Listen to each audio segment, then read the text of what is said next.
Et on cale vers le carrosse.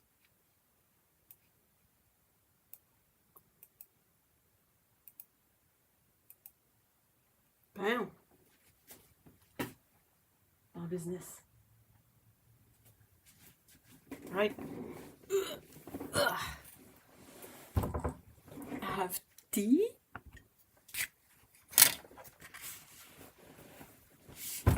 Ow. I need scissors and I need penguins. I can still hear you. Yay! So I was trying to set up the stream and all I had was my backdrop here. And I thought my camera was not working properly. And then I realized that I'm just stupid. Hold on, I need to adjust this a bit. There you go.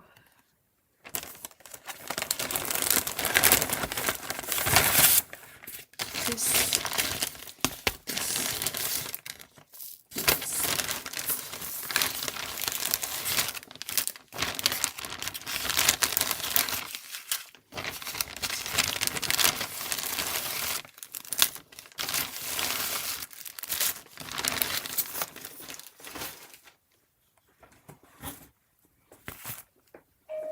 What? 2 seconds. Hold on.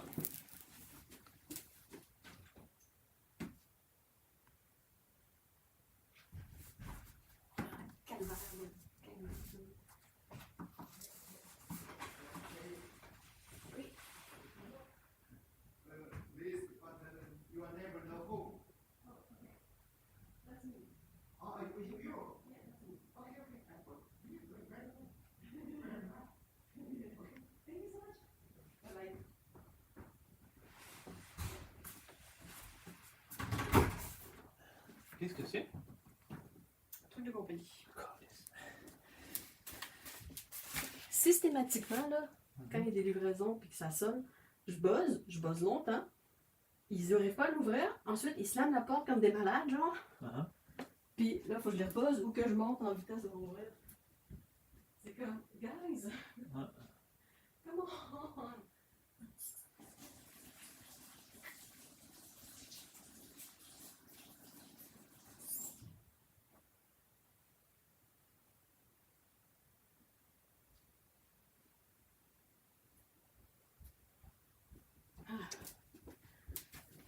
Sorry about that. Sorry. Oh my gosh, Cleo, hi. Hello, I'm going to be lurking quietly in the background working because work is never ending, but it's nice to have some company today. Hey, that's awesome.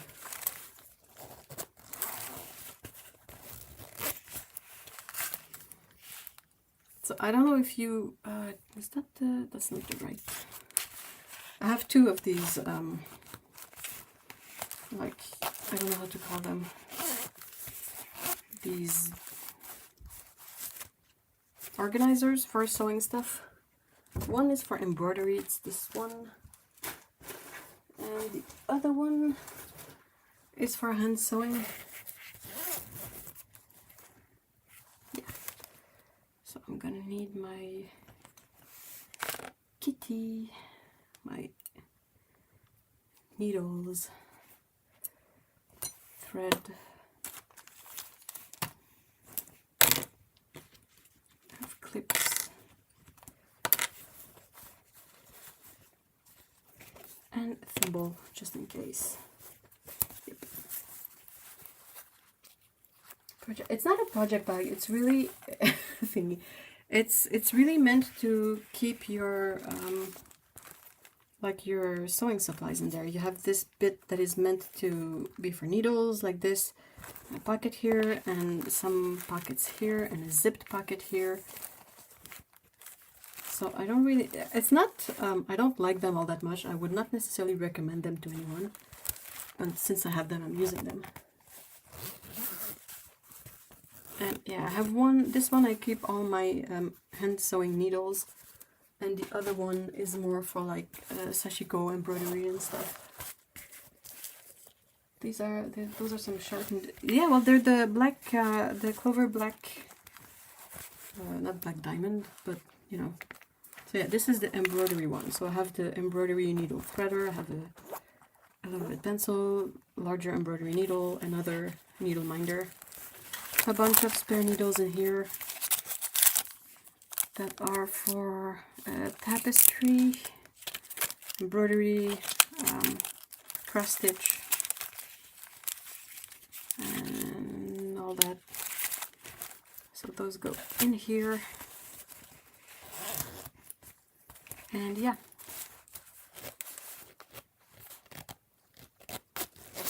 But yeah, my main beef with these little cases, they're nice, but they're not super well made in the sense that the way the zipper is made, they don't open flat. There's always this little bit here that gets stuck.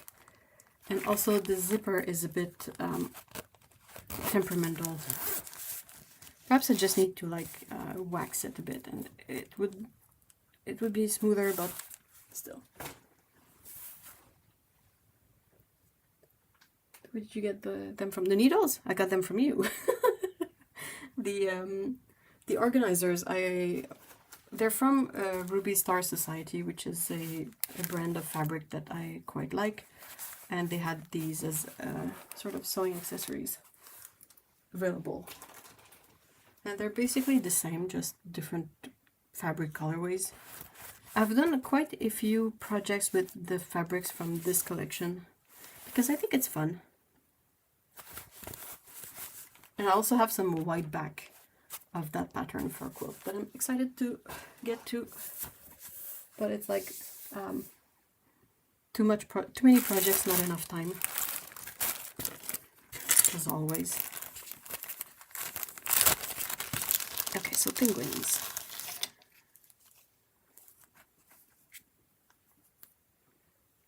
I think I was still, yeah, I was still doing some sequins on this one.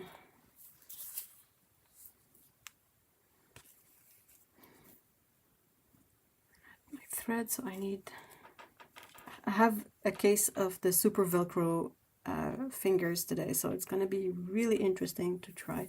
Perhaps I should put some cream on it.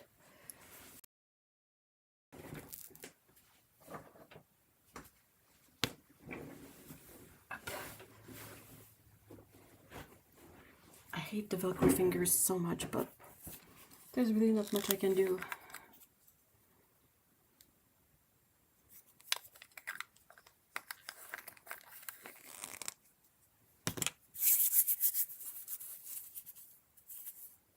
It disappeared instantaneously.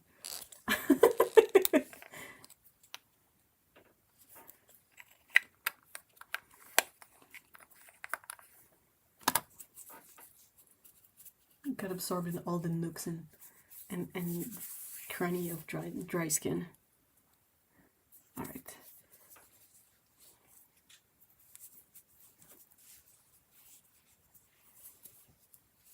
I am quite close to finishing these two, but at the same time, not that much. Because I still have the backs and the accessories to do. Hey, Lena, hi! Alright, so I need a little dish.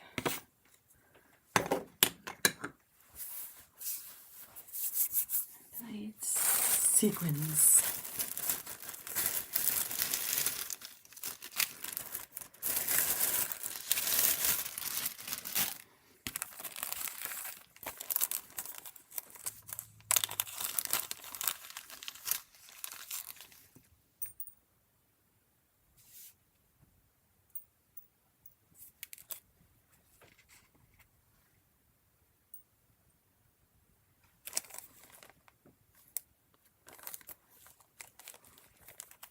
How was our Sunday? We went to view one today and we got along with the lady so well, I'm afraid to jinx it.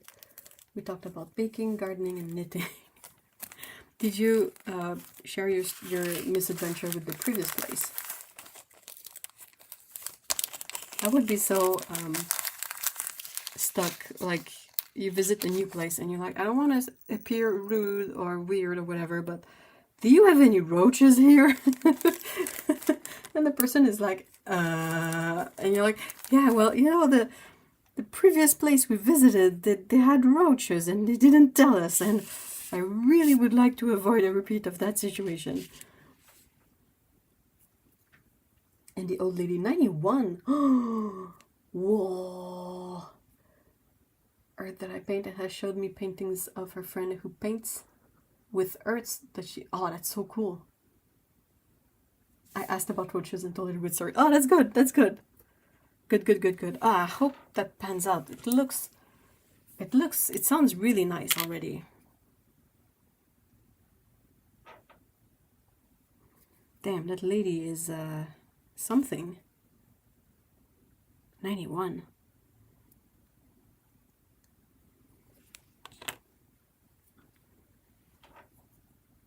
Also about moths and mold. Oh my gosh. Well, if she knits, she's probably like familiar with the issue of moths.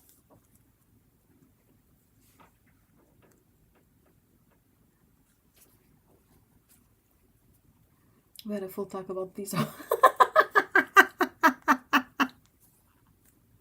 Oh, she sounds amazing.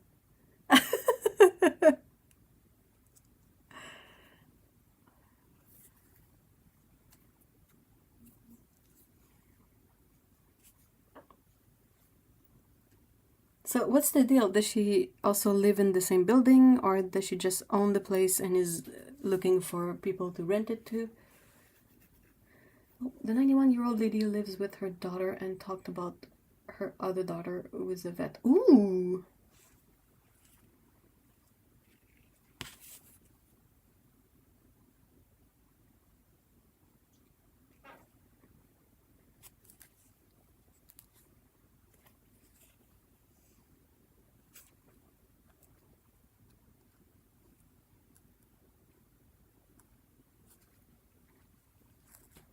They live on the ground floor and the apartment on first floor is for rent. Oh, that sounds great.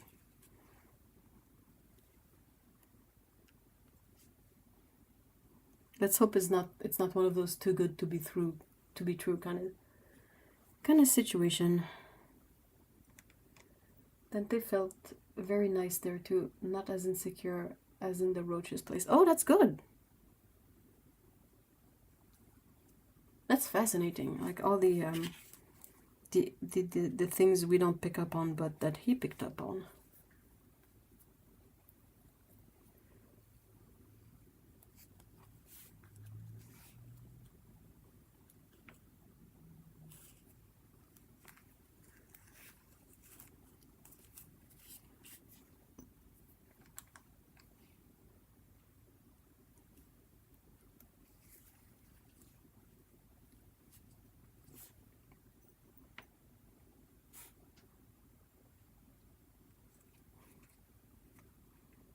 I can't see why they wouldn't call back after you getting... Yeah, same. It's again very nicely located with shop and fields for walkies. Aw. Yeah, I mean, you never know until it actually happens, but...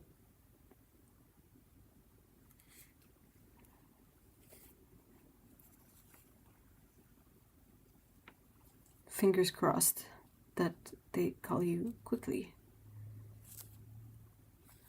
Or in any case, like, I know this sucks, but also, like, they let you know if you will not be getting the place.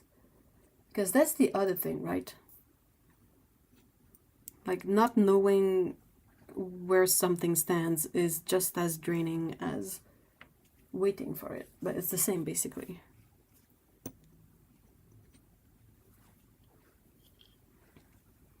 By the way, if I don't make sense, it's just me being tired. Aw. We'll keep my fingers in tow.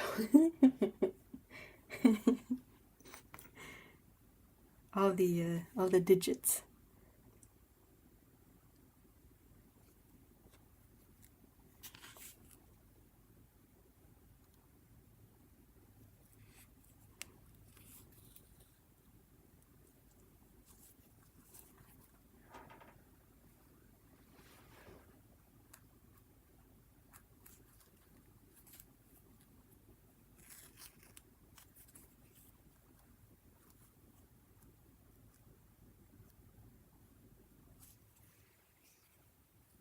The kitchen is super pretty this time too, and big. Ooh. Did they mention why the place was available? Like, did the people who lived there just, you know, left, or... Because it seems like a really nice apartment. Not the kind of apartment you want to let go.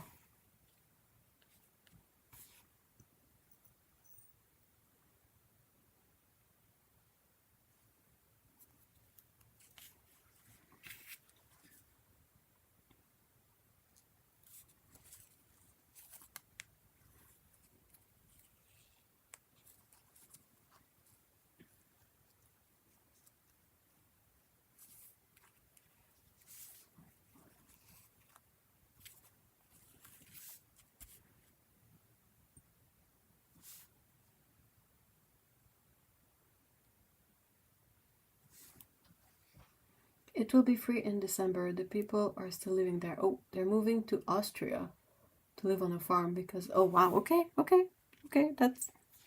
That's fair. They have a cat. Okay, they're cool people. Wait, who has a cat? The old lady and... Oh, okay, no, the people who live there, right? They have a cat and kids. Well, you can't have it all good, I guess.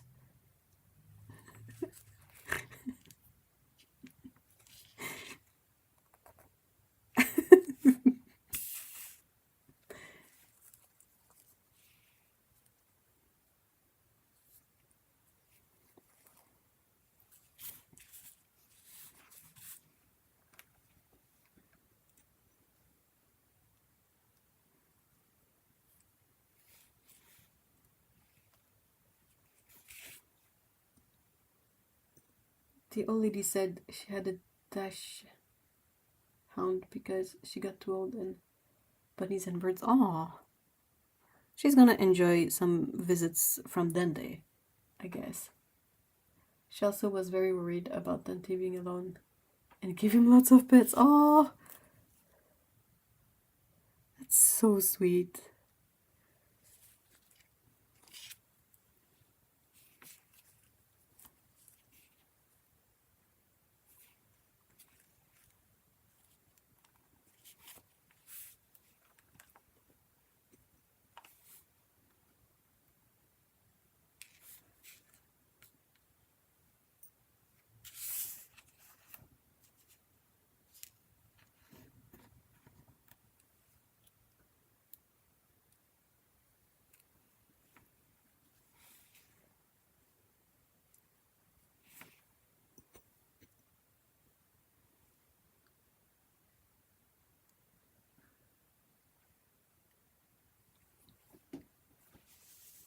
He was the star of the show again.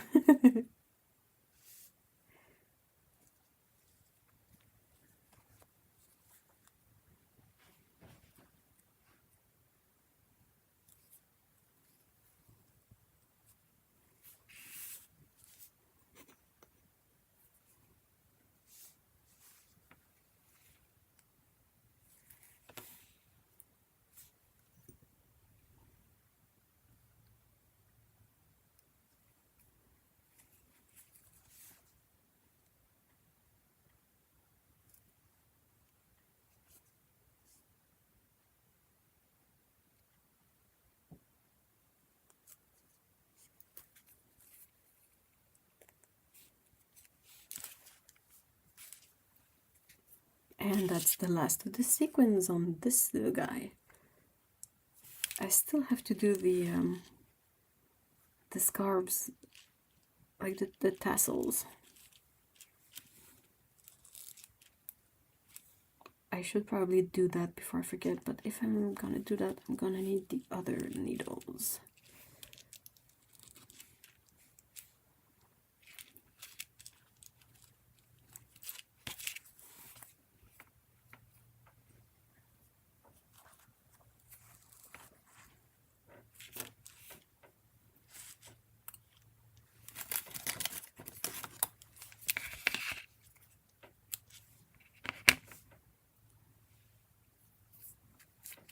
Because I'm gonna need to use the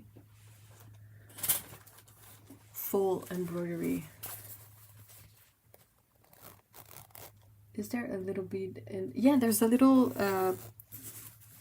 like, it's probably not gonna be easy to see, but there's a little transparent plastic bead to hold the sequence in place.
Fringe. Use a single strand of 6-strand embroidery floss. Color is indicated. Come up at marking from wrong side and leave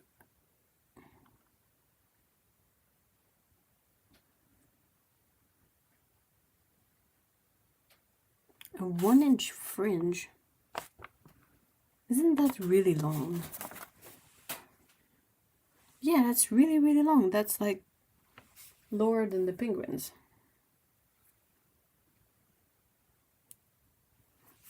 Doesn't really make much sense.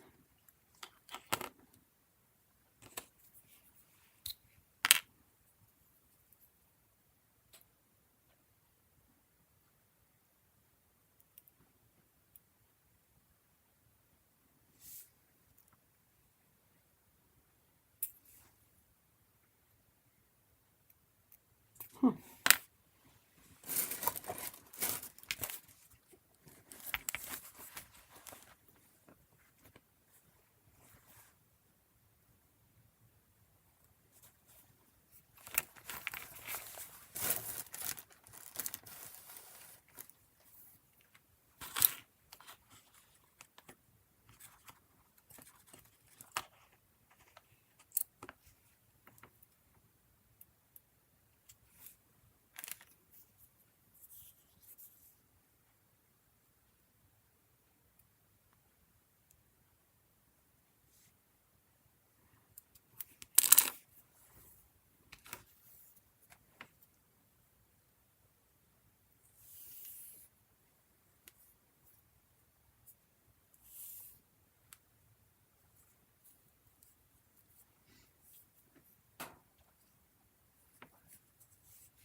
I'm gonna try something wild.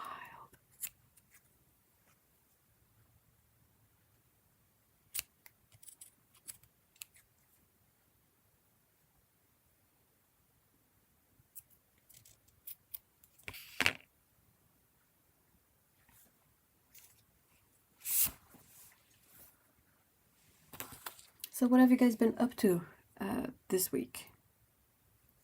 Well, Lana, you just shared that you've been visiting places. So you're back in the old place, right?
Not much, just crafting away. Work, work, work here. I'm still freelancing while failing to find full-time job. It's brutal. I'm very whiny. Aw, you're allowed to be whiny. What did you craft? You think it's gonna look fine? I don't know. It's probably gonna look a bit.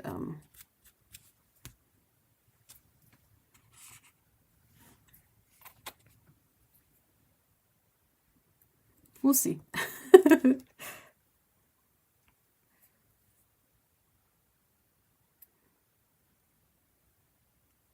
I think all of their charm is in their faces, so I'm not too bothered if the fringe is a bit wonky. Not that I'm gonna try on purpose to make it wonky, but...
All my art supplies are sitting on the table getting dusty. Aww.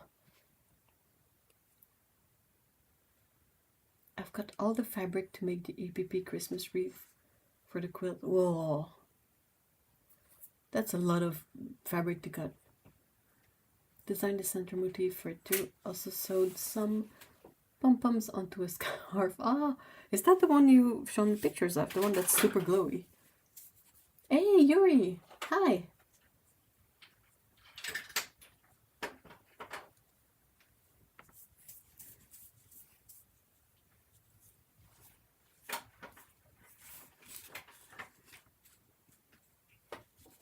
Yeah, that's going to be the issue with the way I'm attaching the fringe, is that there's always going to be one of the strands that go like, whoa, to the side,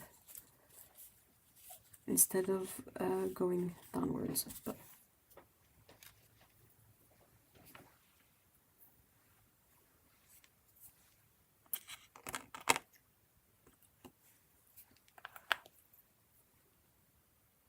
no, it's a different one. The super glowy one was bought. Oh, okay.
Started watching, we haven't finished yet, but we started watching a movie that is so terrible. We started watching 28 Weeks Later, like the follow-up of, well, somewhat follow-up of 28 Days Later. And the first one is a really interesting horror movie. The second one so far is Stupid People, the movie.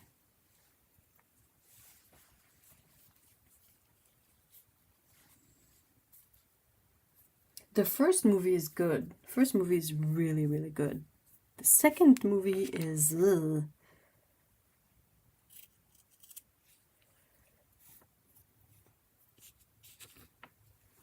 It's really bad.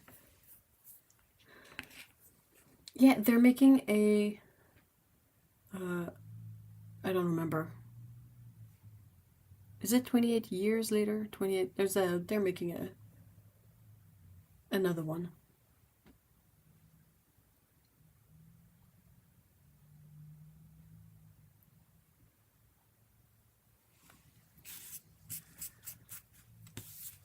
I think that works. Yeah, that's fine. But yeah, oh my gosh, we're halfway through, and it's and I mean, I love schlocky horror movies. A horror movie doesn't have to be like mind-blowing to be good. Like, I really enjoyed Alien Covenant, and I can also fully recognize that it's not great, but this one is painful to watch. There's nothing as painful to watch or read about than media in which the characters are just stupid. And you're like, no, don't do this very, very stupid thing. And then they do, and you're like, no, and then they proceed on doing very, very stupid things throughout the whole thing. And it's just, it hurts.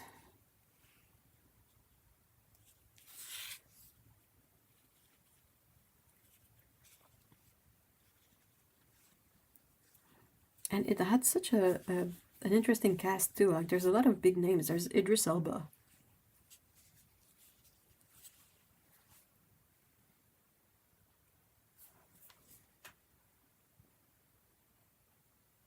"28 years later, everyone dead." People making dumb choices in media is my pet peeve. I cannot stand it, especially if the main conflict can be prevented. Yep. Oh, exactly. That's another thing. People just not communicating is a surefire way to get me to stop watching a show. I'm always like, can you just talk to each other? Yeah, exactly. It's like, oh my god, just talk to each other. Just have a conversation, something. 28 years later, the zombies have formed the government to build suburbans.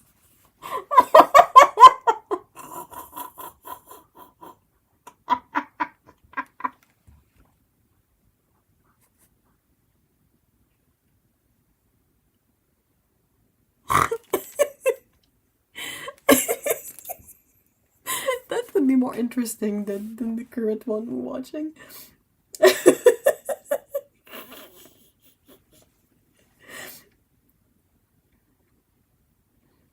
I tried watching The Discovery of Witches this week. I rage quit after episode 3. Just couldn't. What was unbearable about it? It's so unrealistic too. Like, they're supposed to be in a close relationship, friendship. Talk! I don't know, I talked to my partner. Must be weird. Yeah, but you know, if you talk and resolve the issue, then you cannot farm a bunch of episodes on that issue. Like, we're more surprised, like, whenever we watch a show or a movie where people communicate and things don't wait for like 24 episodes before, you know, some development. Like, you know, when there's a secret and the secret is not kept a secret for the whole series. It's like, what? Wait, what? Oh, okay. Cool. Nice. But yeah, the stupid people in the movie, I've only seen like a few instances where it was really bad, and this is definitely one of them. Another instances was when I really, really, really, really love the Dune books. They're a bit difficult to read, and I still find them difficult to read even if I've read them. But after reading all the original books by Frank Herbert, I read the following, like the sort of the end of that storyline written by his son and another writer. And it was a bit like Stupid People, the book, and I was so mad at it because the rest of the previous books, like it's super clever and nicely written, and the characters are like intelligent, and it's a feat in itself because the Dune universe is full of people that have like unnaturally acute intelligences and senses. So to hop from a book that is like really, really intense and then hop onto Stupid People, the book, it was painful. There's 6 books, I think, and then the last 2 books were not done by Frank Herbert. Does that make sense? It does the classic thing of conflict caused by people not saying simple sentences to each other. Oh no. Also, the main romance was just chemistry. Ugh. Not to mention he stalked her. Ugh, no. No. No. That's not. The vibes are off.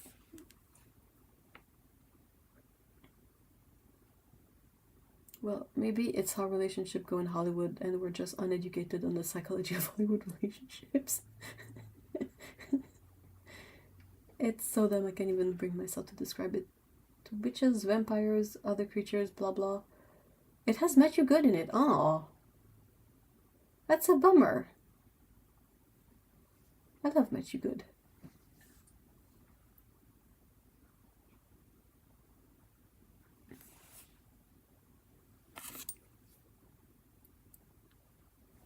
He has had his fair share of good movies and awful movies. Or series, I guess.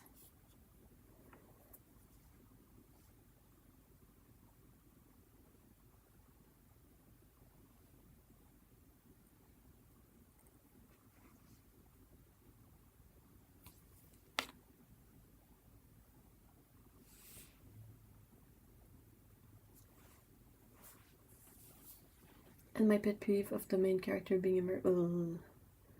Like the most powerful, never seen so much power, even though she's so... Yeah. It's a trope that's really, really frequent in young adult fiction. And I'm not a big fan of it. It's so boring. It's so... Blah.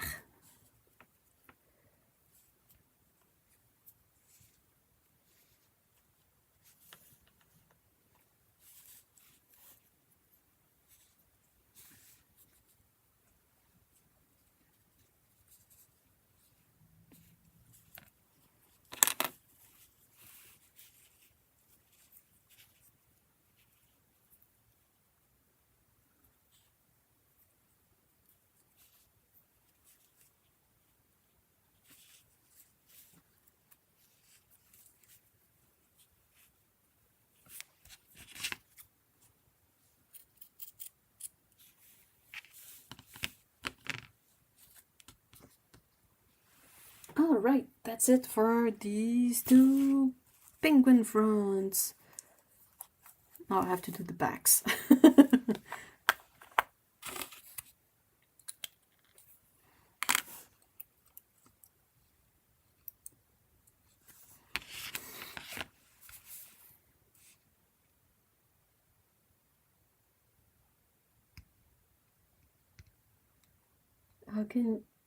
How can you be a hero otherwise? I think it appeals to many because as young adults, many feel unseen, and one like that can be a hero with undiscovered powers. Oof, yeah, I'm reading a YA fantasy book right now. The characters are all super powerful and skilled gang leaders, and they're really 17. Ugh. That's the kind of thing you can read when you're 17 or maybe younger, but as the older you get, the more this stuff becomes hard to really get into.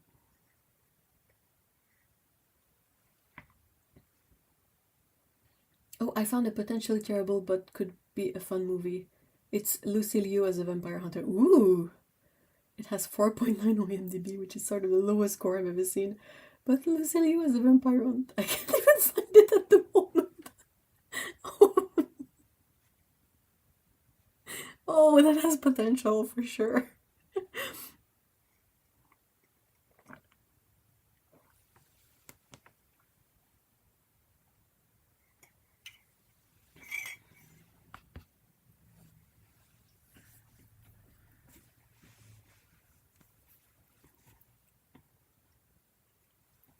Okay, back to all of these now.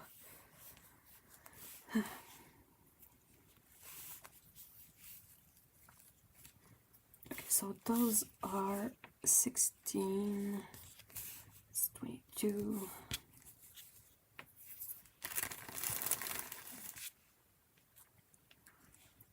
17. It's 19.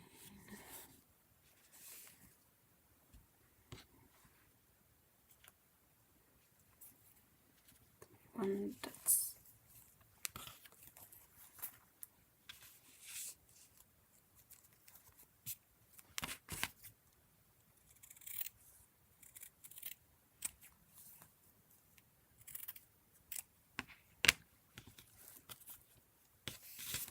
all right.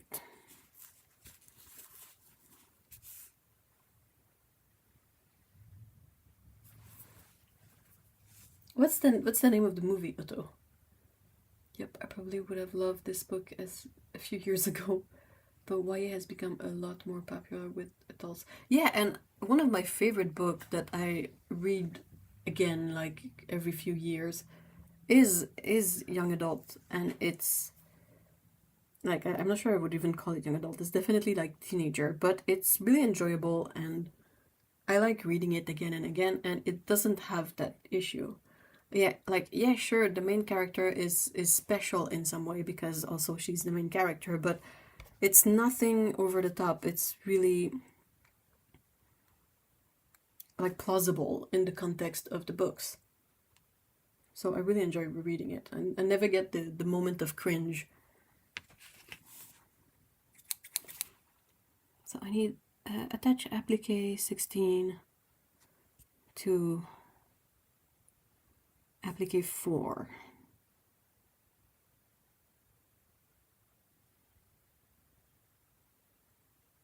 Dude, what?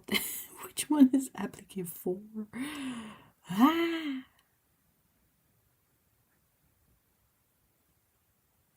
Oh, it has to be the feet. So I have to attach the feet together first. And then the other feet. And then... Okay, that makes sense.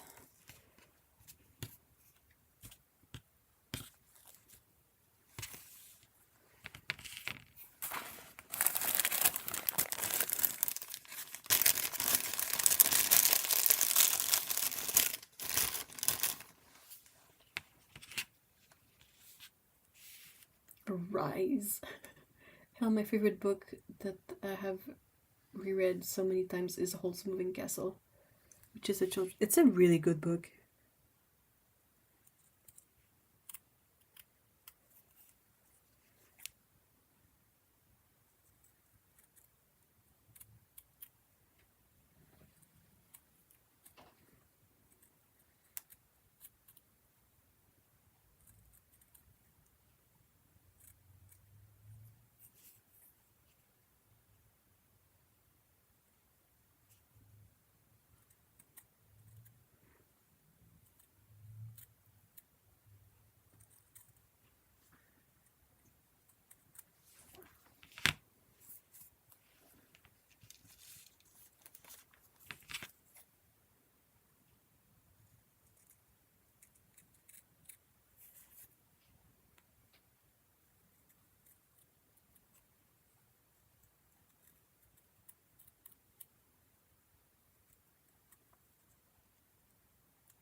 Concentration. It's so fun. It's the perfect amount of cozy and action for me. Yep. I can totally see it.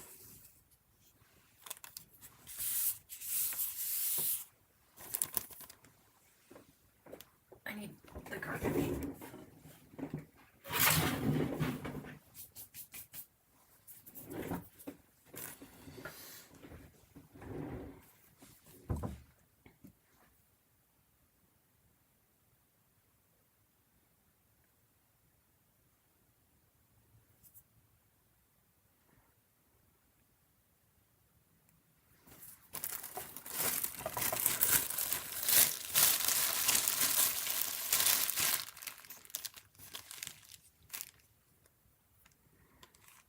really don't understand the appeal of having a Mary Sue character.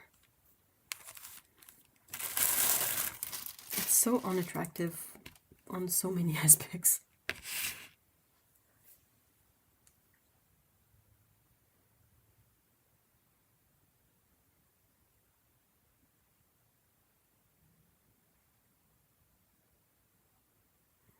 And it doesn't really work any better when it's a guy, so...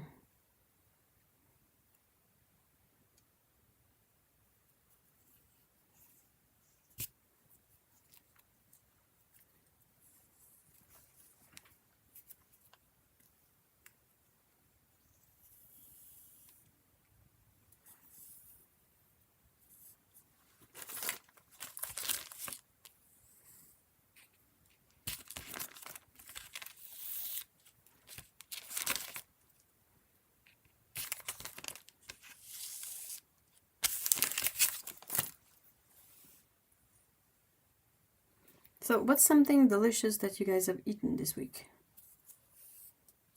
Let's share the good food. I made an apple crumble and it wasn't really the best.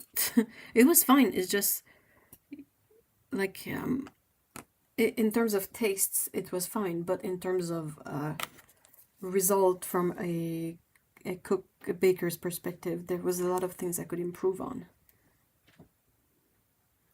So what I'm probably going to do is what I usually do in those cases is to go through a phase where I do a lot of apple crumbles until I get the perfect way of making it. I did that with sushi, I did that with biscotti, and what else? I think that's it. But that's usually how things go. How is a new oven to bake with? It's peculiar, to be honest. It's not bad, it's not good, it's just very different. But, I mean, it does the job, so... So, let's try to have glue.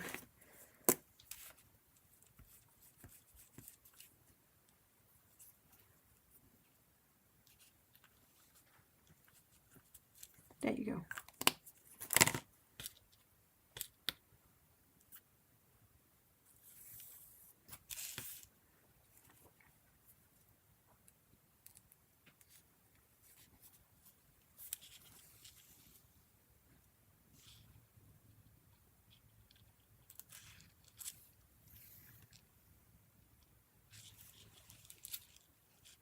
And food, I'm sure I must have eaten in between stints of working. Oh, I'd love an apple crumble right now.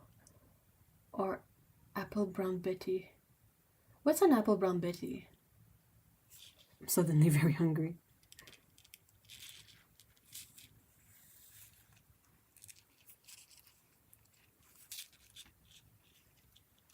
I hope that you managed to get some food in.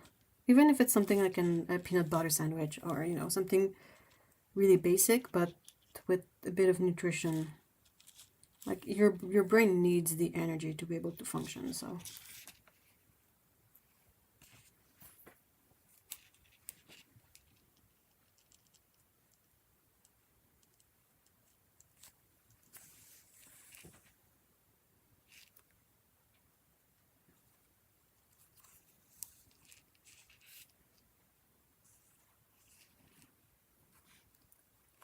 My secret for apple crumble is to add either nuts or seeds in the crumble mix.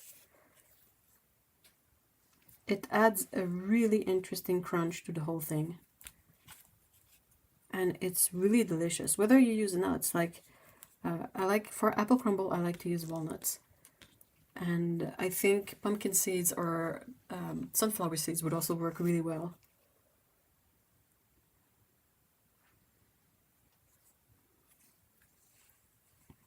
If they can get a bit roasted at the same time, it's like excessively delicious. Ow.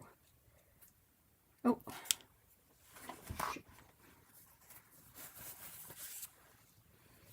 Like apple crumble, but more biscuity, usually when I have it. My poor brain getting all used up. Yeah. You gotta give it a bit of fuel. You don't want to have a raisin for a brain.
I like recipes that allow you to use up whatever old fruits you have in the fridge.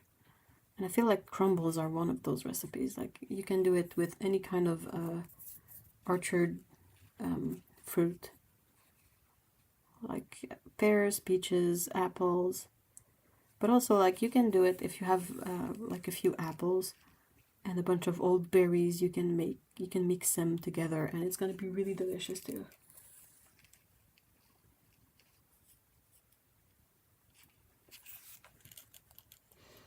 I have a cat sleeping in my lap to keep himself warm. Oh, so I can't go get a snack right now. Those are the rules. You need to keep snacks nearby. Like have some sort of I don't know, bar or fruit or whatever. Beef jerky.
Almost done with the first flipper.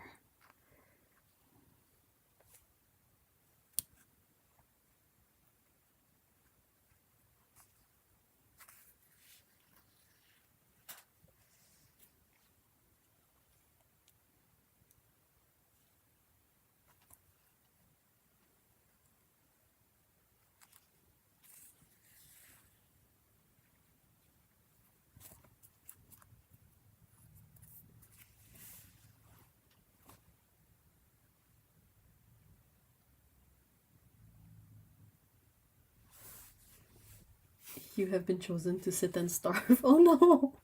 I'm guessing that's the origin of crumble, crisp, brown betty, whatever fruit and other stuff you have around. Like with bread pudding and banana bread. Yeah, same. Or, you know, like soups are also a bit of the everything you have around put in a pot. I have been chosen, this is the way. The way of warmth, calming purrs, and hairs in your mouth.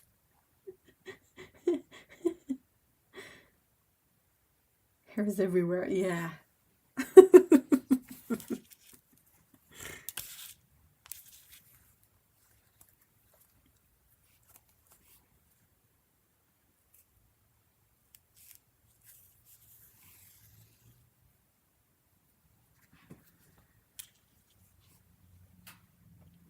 I know it's not exactly related, but we watched the series Chaos, and it made me think of you, Cleo, so I don't know if you've watched it.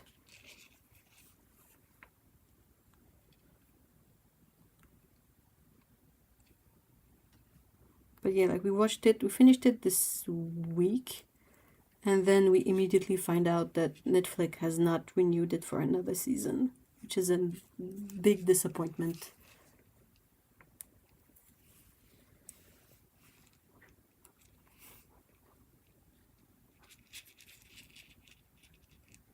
Oh, I missed that. Watch what? The series titled Chaos, K-A-O-S, on Netflix.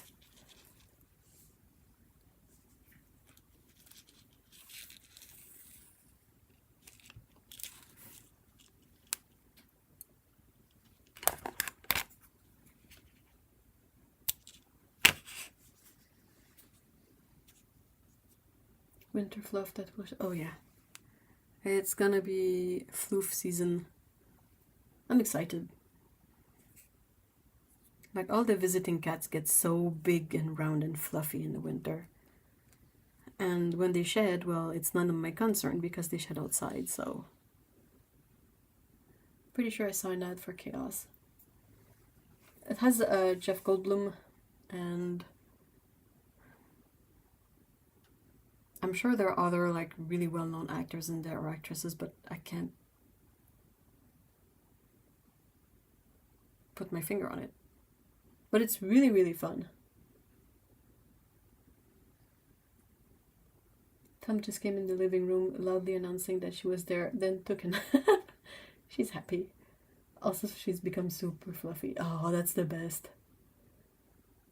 Right? Yeah, I want to see it because of him. That's really the biggest selling point.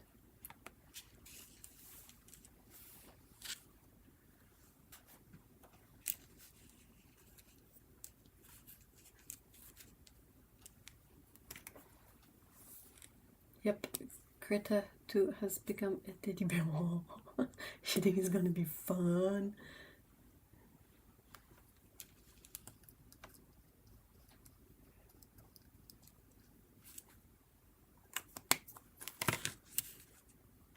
Horses have really short hairs though, don't they? Does that make any difference when it comes the time to shed?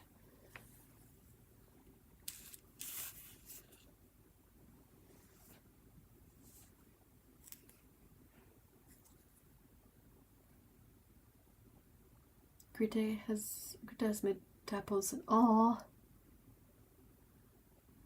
Which is a sign she feels happy and healthy. Aww, that's adorable.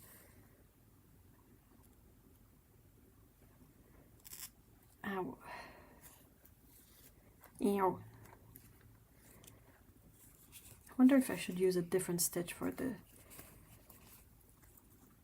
sort of the outer edge of the penguins, but I'm not gonna try it on this foot because it would be weird if the penguin had two different feet.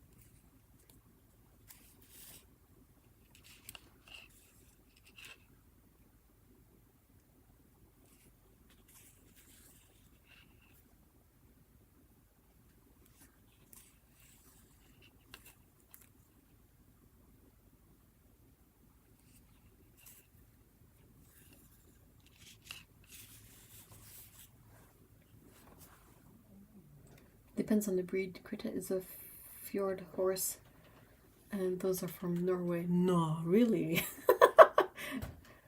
So she makes enough fur for a Norwegian winter. I can put my hand in her fur and it disappears. Oh, that's really cool. You get a fluffy horse.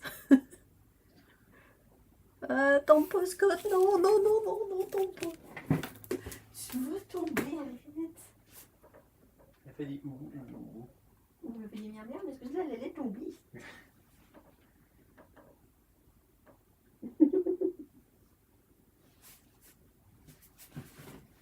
Okay, sorry. An intervention was needed.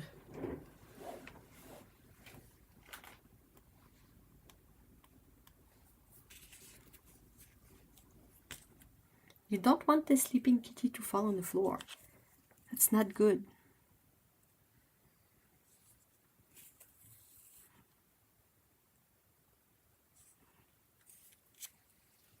No, she was not misbehaving. She was sleeping under her blanket on a chair, and she was like shifting position, but she was also getting really close to the edge of the chair. And I didn't want gravity to have her fall down. She did that the other day. She was under her blanket and she fell down a chair. It was just so sad. She was so confused. Poor baby.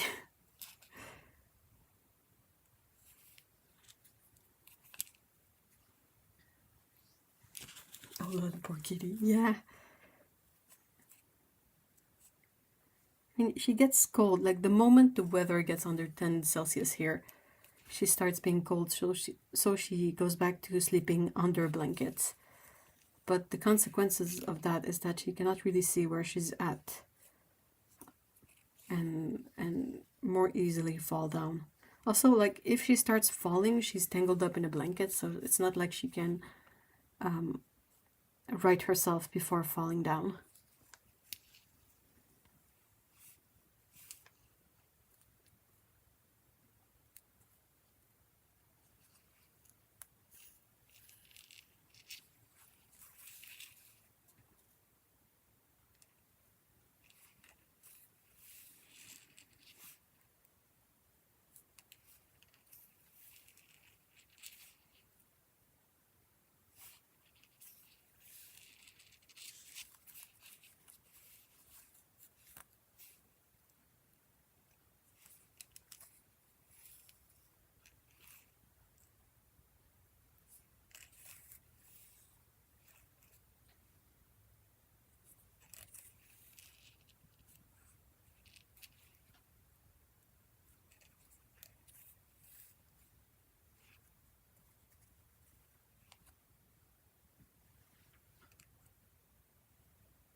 I accidentally almost stepped on my guy's tail and he started and rolled down the stairs. I was in a panic for a full day, but he's fine.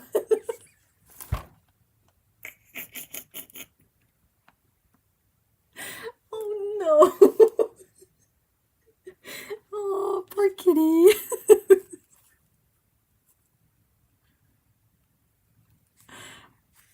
They get so erratic when they start panicking.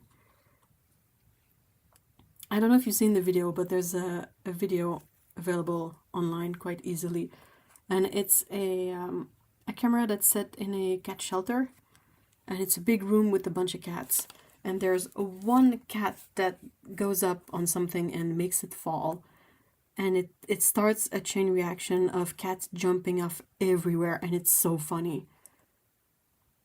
And like every cat that jumps off startles another cat that panics and jumps off, and it's just this endless chain reaction of cats jumping everywhere, and it's so funny.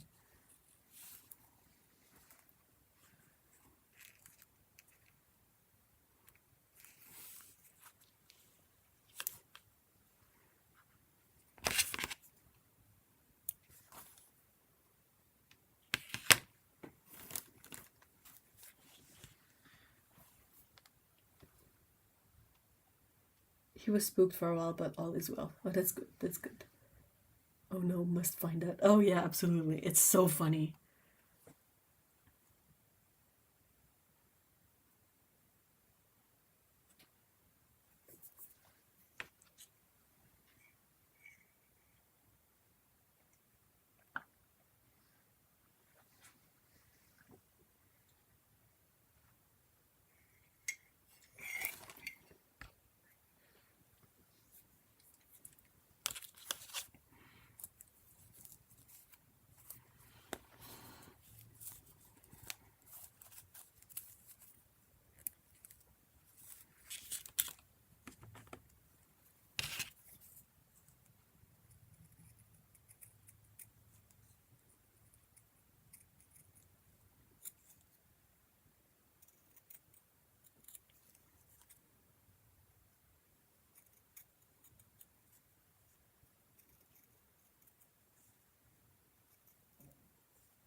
Toi, scout.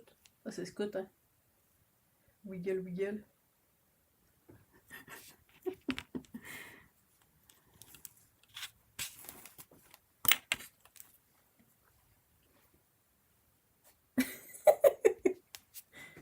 Ça a bien l'air tough. Hold on, the cat is struggling.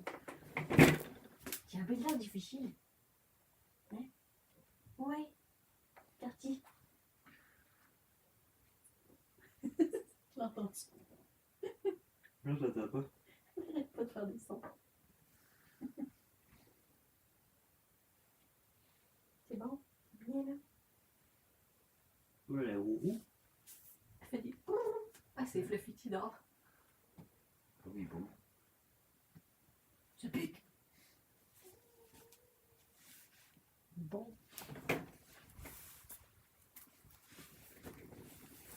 Alright.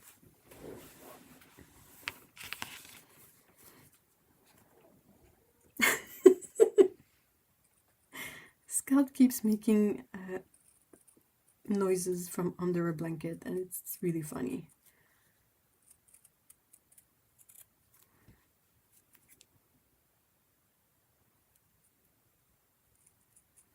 She sounds a bit like a pigeon purring.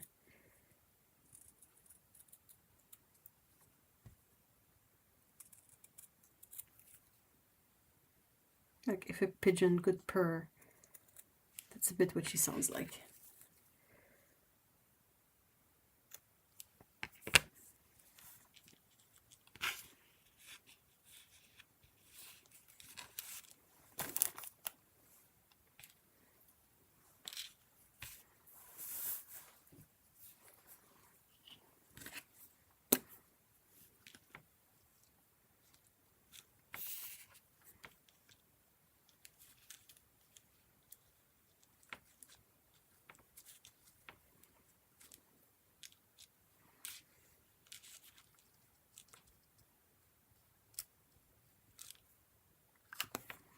Yuri, will you be doing a costume for Greta this year for Halloween?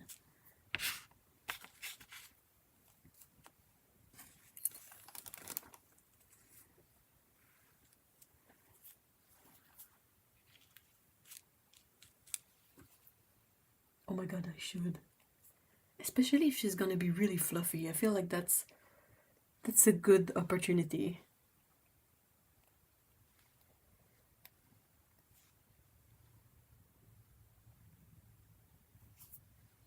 I do have a unicorn. A fluffy unicorn? That would be so cute.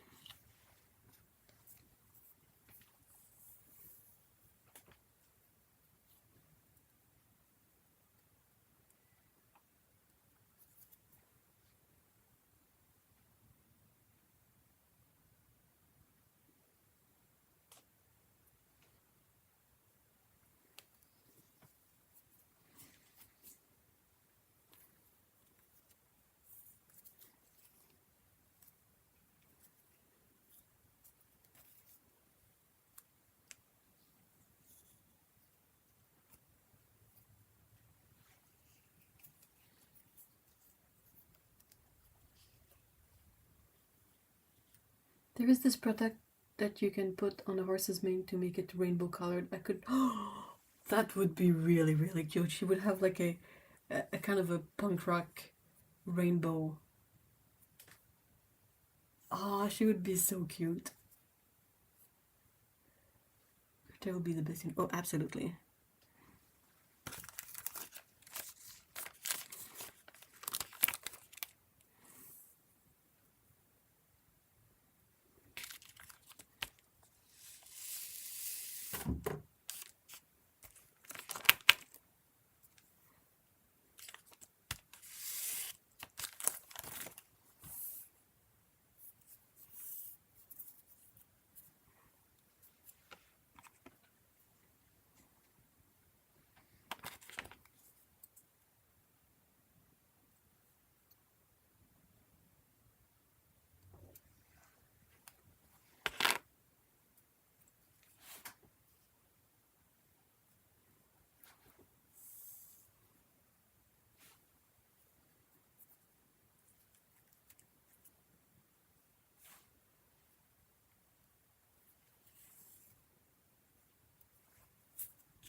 If the cats here tolerated hats or costumes a bit better, I would definitely make a witch hat for Scout and a pumpkin top hat for Pecco. But they would probably tolerate them for a whole 2 seconds, so I feel like that's a lot of work for maybe one blurry photo. Ow! Oh. It's so funny, sometimes I really like poke myself with a needle and it hurts, but no consequences. And sometimes I poke myself really lightly and it bleeds, and I'm not sure why. I also have one of my first costumes for horses, a dragon costume. That's gotta be really, really cute.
Oof, I feel the pain. Yesterday I poked the needle under my nail.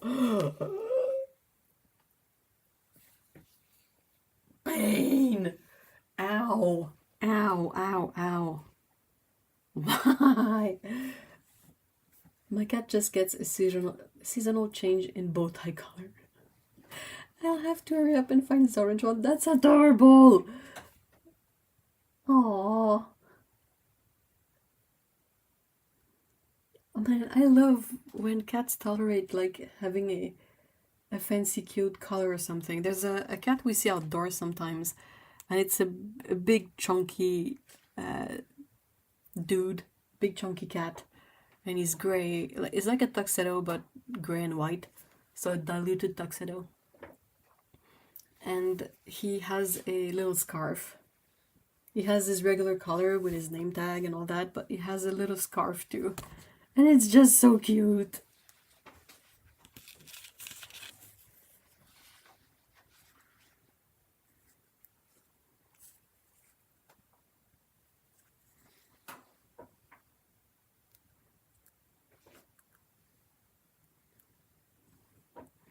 My cats react like we're torturing them if we put their collars on.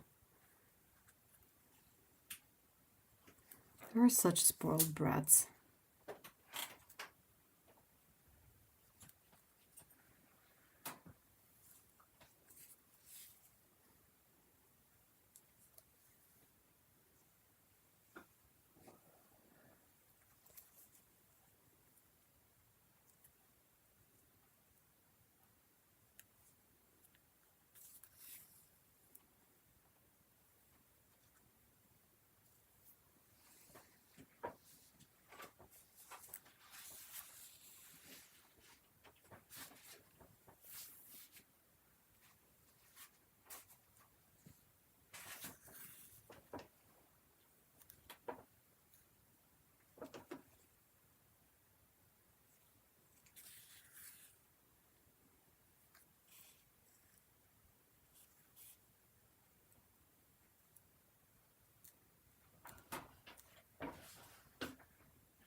Oh, share cat pics. I'd love to try to remember.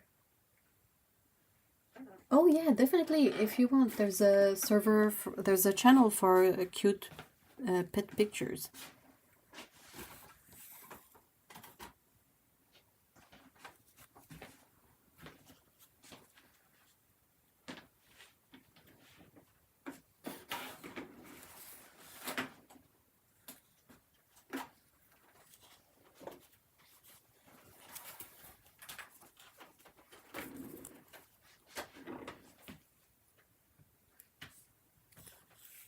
I wonder if Otto's fallen asleep.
Oh yes, I'm here for cat pics and Greta, of course. I always forget Discord is. I actually never thought I'd like Discord as much as I do, but it's mostly usual. Yeah, absolutely. Like, what makes a platform is definitely the people you interact with on there.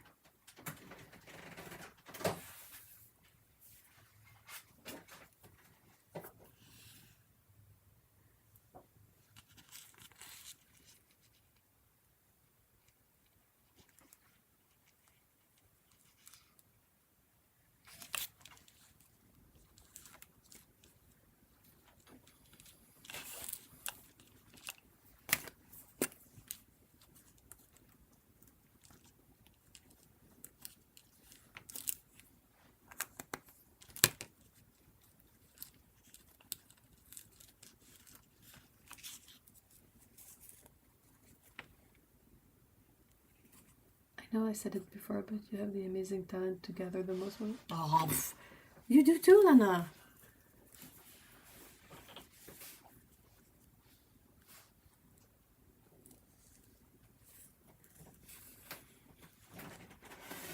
I mean, thank you, but I think it's more a matter of being at the right place at the right time with the right thing.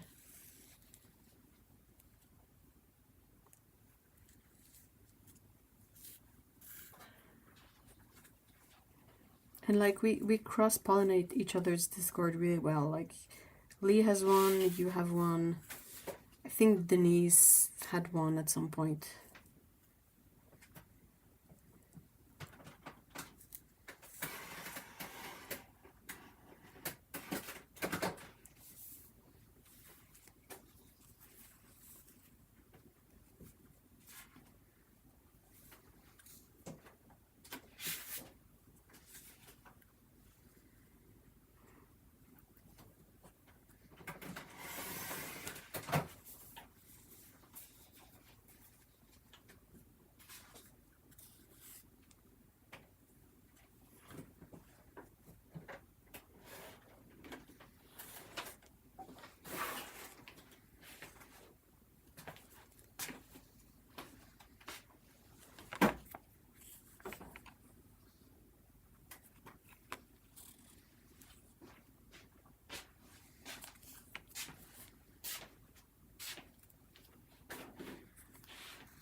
I feel like some people just have that feeling for people.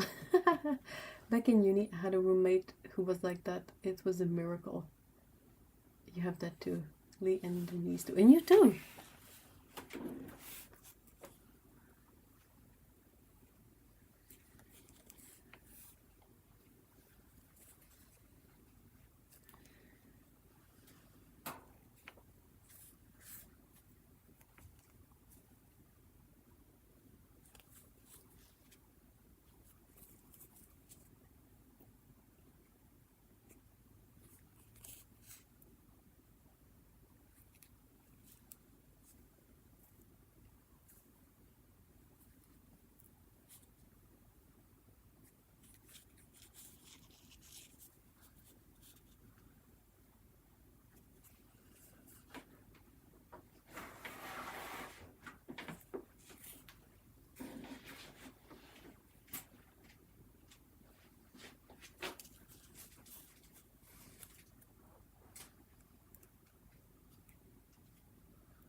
I really wonder what's gotten into YouTube really, because when I started my channel, it was relatively easy to grow. And now I see a lot of channels that have like good engagement, that have, you know, live streams where they have not an absurd amount of people in, but, you know, a good number of regulars and all that. And it's like YouTube doesn't boost their channels at all. And I'm like, how? What are they boosting then? Like, if they're supposed to serve you more of what you like, what are they pushing to people? Like, I don't understand. I see some channels that have like amazing engagement, but they don't even have 2K subscribers. Not that the number of subscribers does a lot. It helps for, like, it's a number thing. So whenever a company is looking to perhaps collaborate with you, if you have good numbers, it's going to be more appealing to them, even if the numbers don't really translate to anything.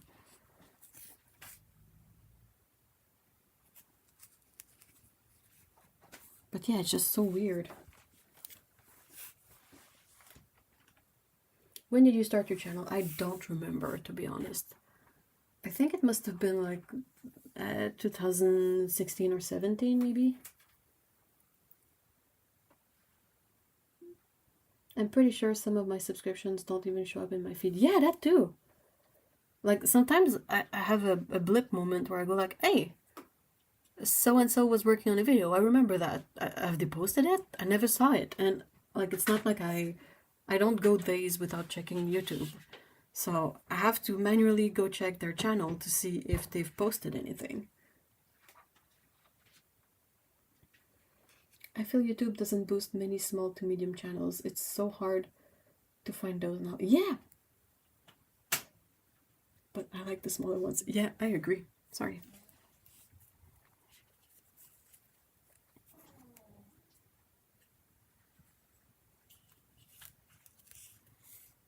The cat has opinions on that matter. But yeah, it's really weird, and it's not helping those channels get, you know, monetized, and but they're providing good content, and it's just so weird.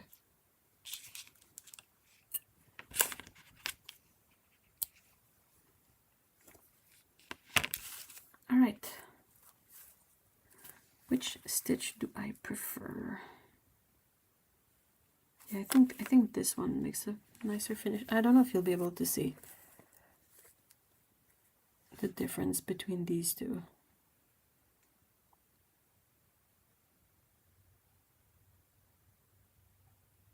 But I think I prefer this type of stitch with the ongoing line on the edge. Gonna try finishing my tea.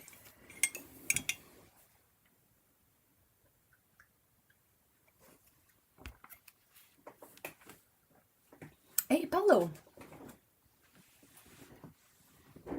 And on the main page, I'm getting some awful suggestion, like offensively. So yeah, me too. Sometimes I'm like, don't recommend channel or don't recommend video. Like I yeet those. I think I've seen someone talking about the algorithm showing videos in only 1/3 of the subscribers feed to estimate if the video is good, and when not enough click, it won't be suggested more. It's whoa. Oh, why? Why? Why? This is so annoying. It's like, well, I mean, I subscribe to someone to see their stuff. I don't care if whatever random third of other subscribers don't look at it.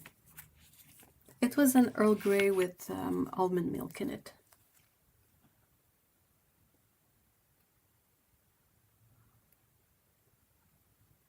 It was a bit cold at this point, but still yummy.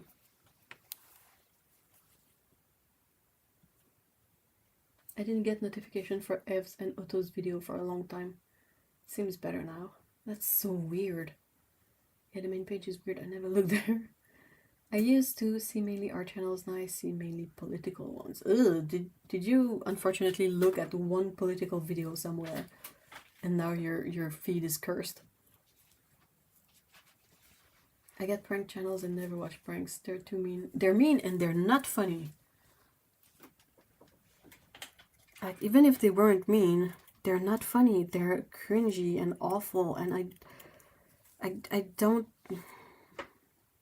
Just not the demographic for it, I guess.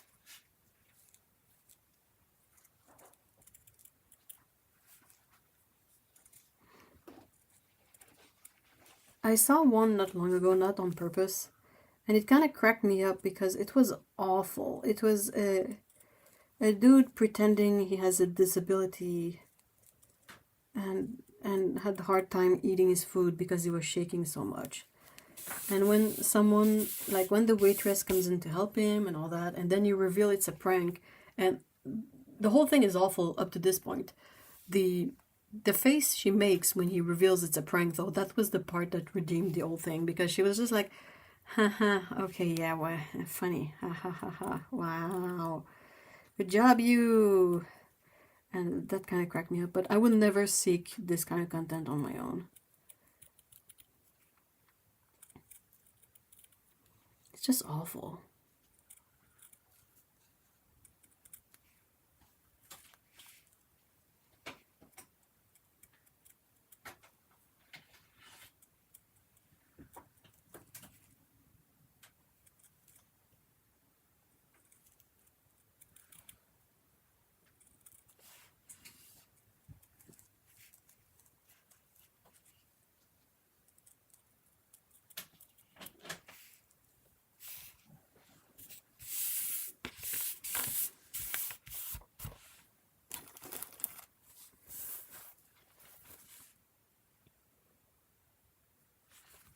The last one I had to do was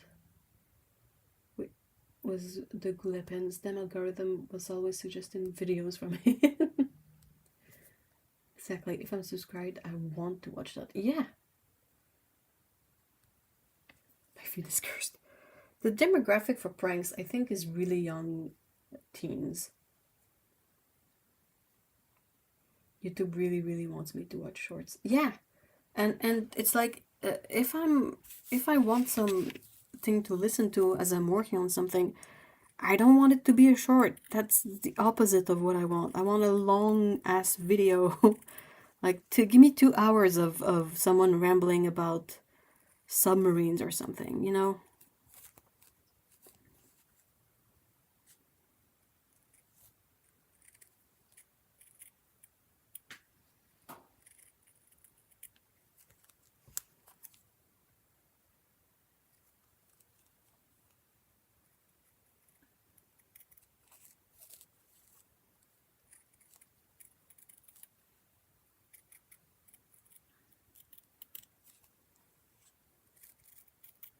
I have an absurd amount of respect for people who put together like 2 multiple hours long videos, because it's already a lot of work just to make a 10-minute video sometimes, and I cannot imagine the work that goes into making any kind of video essay or documentary or, you know, whatever video that's like 30 minutes and more.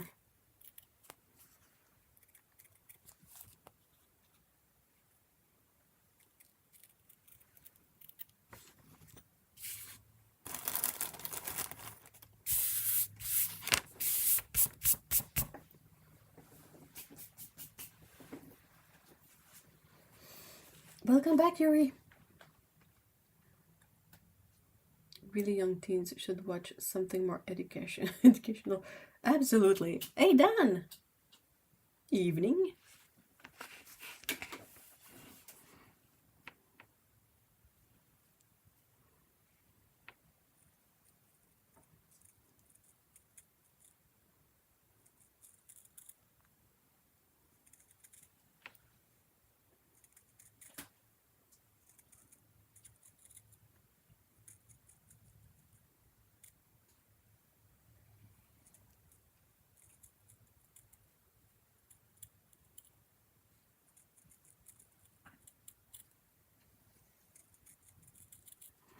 The only pranks, I'm trying to think of pranks that I thought were funny, and I don't even know if they count as pranks, but the only time I saw that kind of like silly content that I thought was really funny, the factors that came into play was that one, they were sort of doing the pranks on themselves, and also everyone or most people around, like people who had to interact directly with them, knew that that was going on, I think.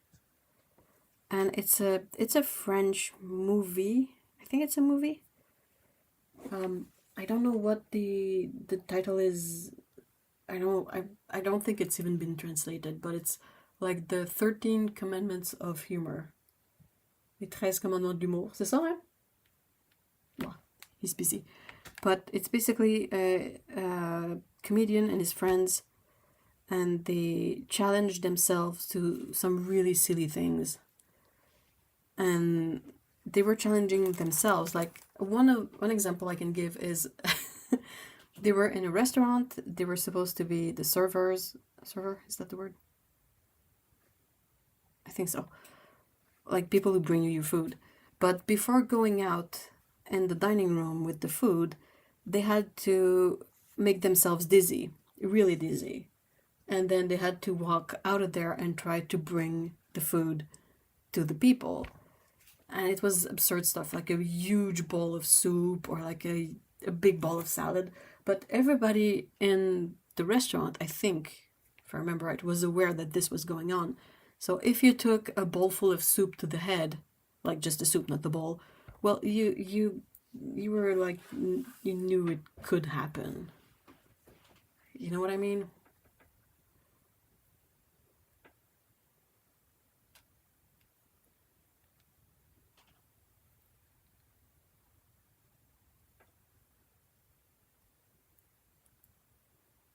Busy, busy, busy.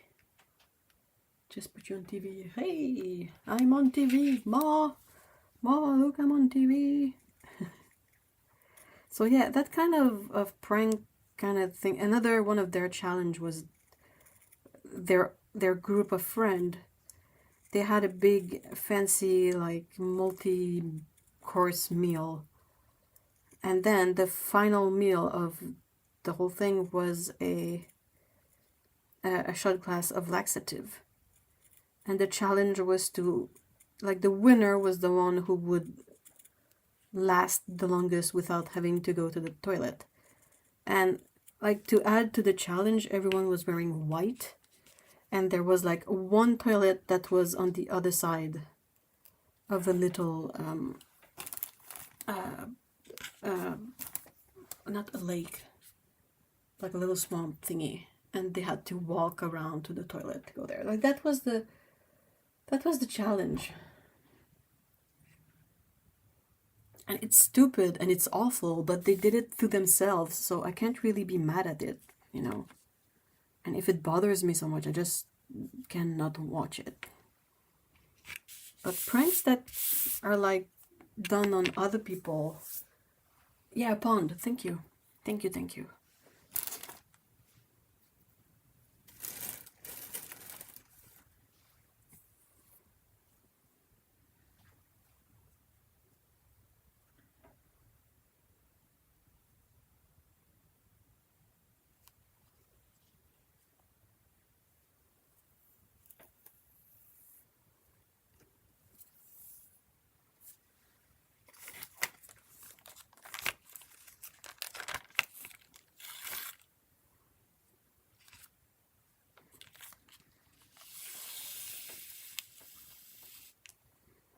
It's a bit like Jackass in that regard.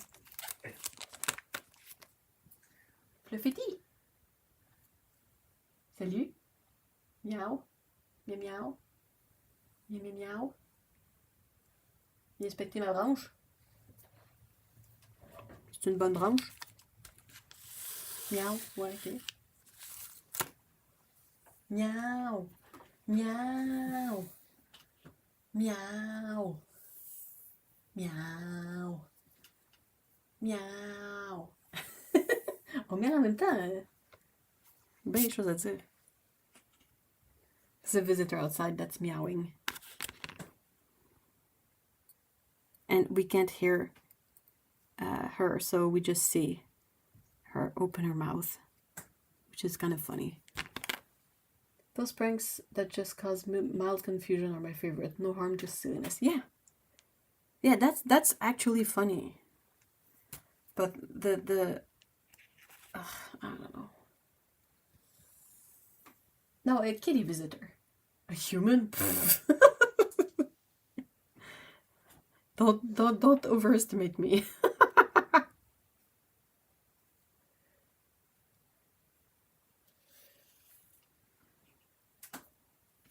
Crap.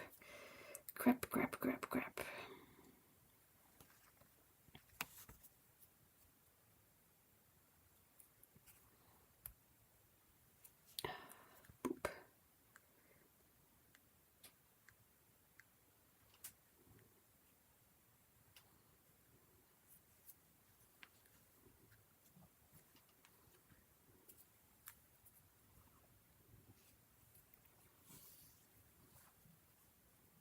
Yeah, kitty makes more sense. It really does.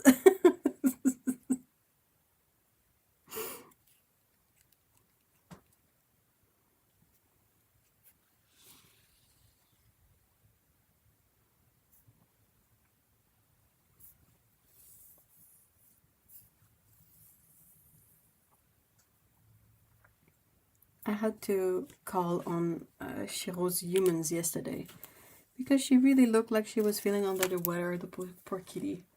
And she's a headstrong little kitty, and she doesn't like to be inside when it's summer. And she probably only reluctantly likes to be inside when it's winter. But yeah, she looked like she was feeling under the weather, like she was really tired and sleepy and not eating. And not eating is always like the red flag. Like any animal that looks tired or whatnot but still eats, I'm like, okay, fine, they're just tired, let them sleep. But if they stop eating, that's like, okay, hold the brakes. Hold on, let's get you inside, little kitty. I hope she'll feel better soon.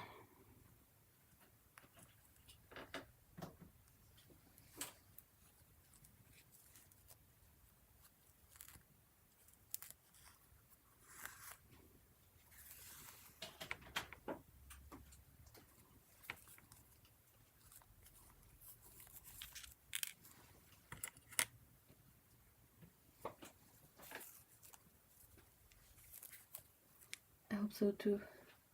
Poor kitty. Stop eating is serious for... Yeah, exactly. And like the day before, she wasn't really interested in the treats, but when I came out with her favorite thing, which is when you the water you get from rinsing off a can of wet food, she was super happy for it and she ate it. But yesterday, even that she had no interest in. And I was like, okay,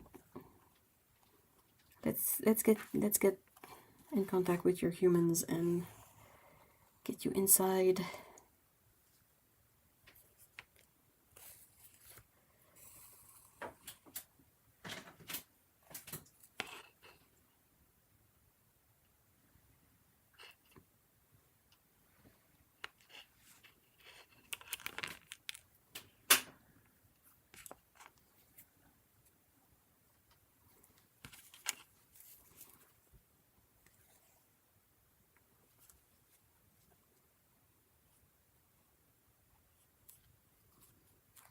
Like, I've seen kitties get like that because of being like bummed out or a bit depressed.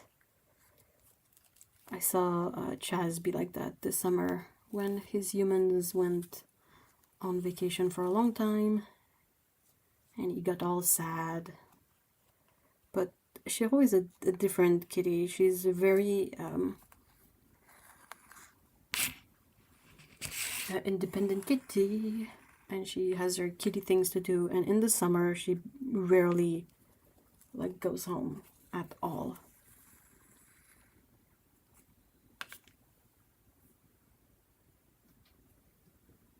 So I don't think that in her case it's the same thing, but still it was worrying.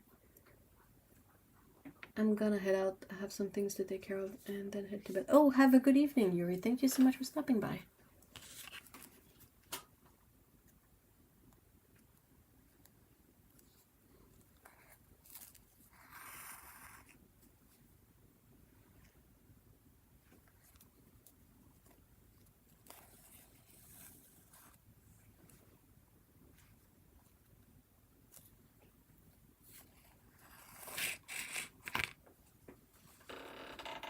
It's almost end of stream time anyway. Dang, the progress on these penguins is so slow. I'm always surprised, like the streams end and I'm like, oh, this is all I've done in 2 hours of time.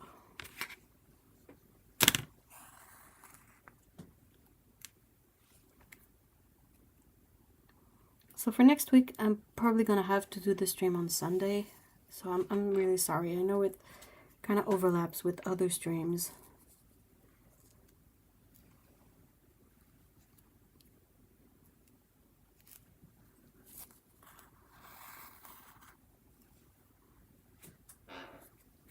But yeah, I will probably not be able to stream on Saturday, so... And I kind of wanna... I don't want to skip a week because that means I would make no progress on the penguins.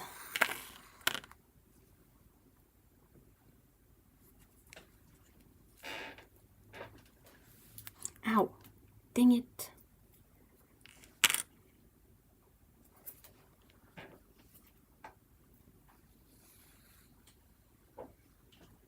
But you also chatted and was well, thank you. But yeah, the level of distraction is not any different than if I was doing that without streaming. Because I rarely focus on just one thing at the same time. So whenever I stop to chat or check on the cats, I would stop to do something else if I was not streaming. You know what I mean? Incidentally, I really need to find a way to get an assessment for ADHD in adults.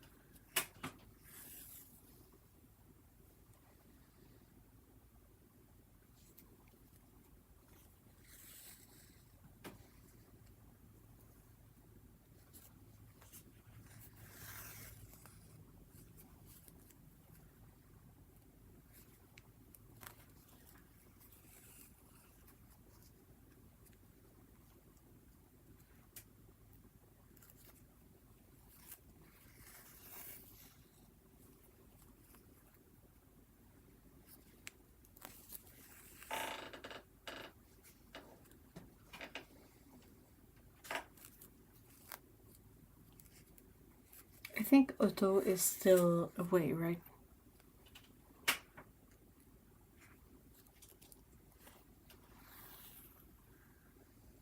Ooh, Ellen! Hey! Hello, hello. Ontario has an online assessment. My doc gave me a link. Had my diagnosis and started meds in about a month. Check with your doc. Well, the thing is I've already mentioned this to my doc in some way. To two doctors, actually. I had my previous doctor, and then he retired, and I had a new doctor, and I sort of asked her about it too. And in both cases, they kind of just quickly shut me down by asking stuff like, oh, like the usual ADHD symptoms you associate with young boys in school. Like the not sitting still and that kind of stuff. And it's just like, I don't feel like that's the only way that thing manifests. But yeah, I meant to call my doctor. Like, she's on maternity leave for a few months still. But I'm gonna call the clinic anyway and ask if they have set up some sort of temporary replacement for her. Someone that I could possibly go see to ask about this, because it's just like I'm over 40 now, and I'm absolutely done with like the all the issues that come from being so unfocused and unable to focus, and all the 6 squirrels doing laps in my brains at all times. Like, that's just just done with it. Also, hi, just been lurking. My neighbor had to... Oh, no. Oh, that's so sad. Keep mentioning it. Say it's literally interfering with your life. Mention inattentive type. I know. That's what that's what I've found from looking into it, because I felt like I was going mad, because you're like, okay, well, doctors say nothing's wrong with me, but I still struggle so much to function. And like, there's a bajillion things that happen that, like, they kind of make you feel like you can change it on your own, but you can't. You just can't.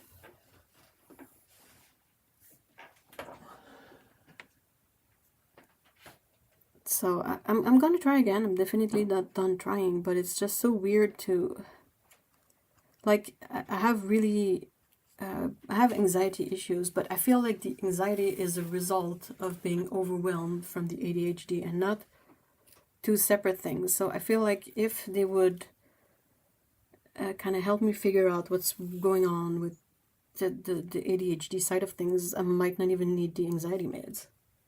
You know what I mean? Oh yeah, it was. Yep, it was. I can't even focus on working without something to keep my brain squirrels occupied. Exactly. Same, absolutely same. And if I can't find anything to keep the brain squirrels occupied, it just it becomes impossible. It's just, and it's kind of hard to deal with this stuff because like once you gain awareness of the brain squirrels, well, you have to deal with them when trying to understand why there is 6 brain squirrels in your head. And each squirrel has his own version of why they're there. So it's just like, anyway. Seriously, Vivance has been literally life-changing for me. And no, you can't fix it by trying harder. That's the thing. Like, you get asked these questions that don't really match the type of issue you have. So you end up thinking that you got to be able to fix it on your own, because if the doctor says that nothing's wrong, then nothing's wrong, you know? And it just doesn't work. And that's also really overwhelming because you're like, well, I tried this and that and this thingy and this other thingy and nothing worked, but it's got to be my fault that nothing works because there's nothing wrong with me. And basically. If that worked, you would have done it, but yeah. That sounds almost exactly like what I was experiencing. I wish things like this were easier in the UK. I wish they were easier everywhere. And that people... all the invisible illnesses, in a way, are where the struggle really stands right now. Because it's like it's such a weird pool of people sharing the experiences, because you get all kinds. You get people that have real experiences, you get people who will fake their experience. I mean, it just happens. I don't think it happens that much, but it happens.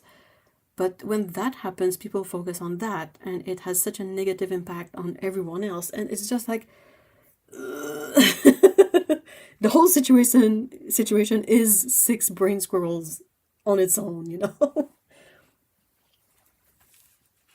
I avoided anxiety meds and antidepressants entirely.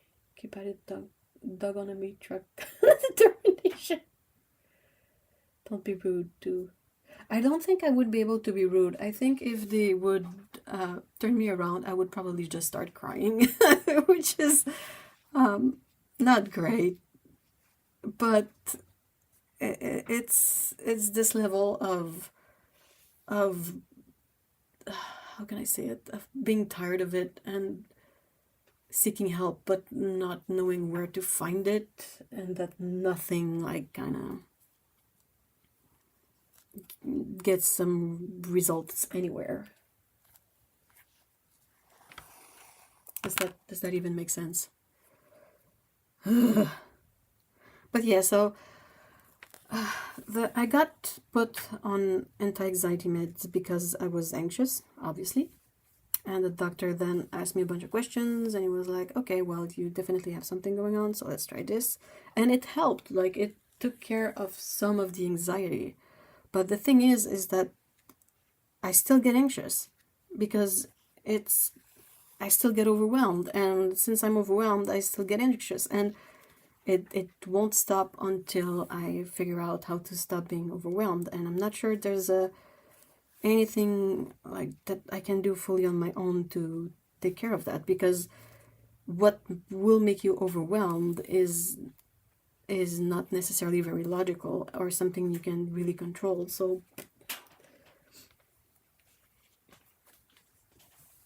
no, cry. Show them how much it's killing your ability to live. I shocked my GP doc when I took the assessment. I have 5 of the 7 major factors, but masking is a powerful coping mechanism. Especially in girls, we're literally conditioned to not make trouble. Make trouble, good trouble. That's the other thing too. Like, when they ask the questions and they ask you about this stuff, I think everyone's first reaction is to mask it. So it's like it's self-defeating because you're like, your own way to cope that worked somewhat until now because things didn't pile up for so many years are actively working against you when you're trying to get help because it's reached a point where it's no longer enough.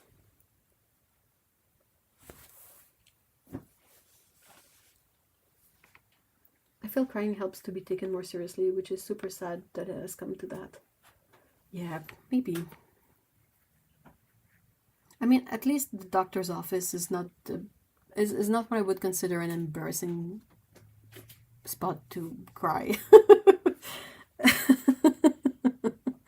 Like crying at the grocery store because they don't have your favorite type of whatever, or they ran out of what you need for a recipe. That might be more embarrassing, you know. Tell them that you're not asking for opiates, for fuck's sake. Yeah. That's the thing, though. It's like, well, what's the issue with trying it?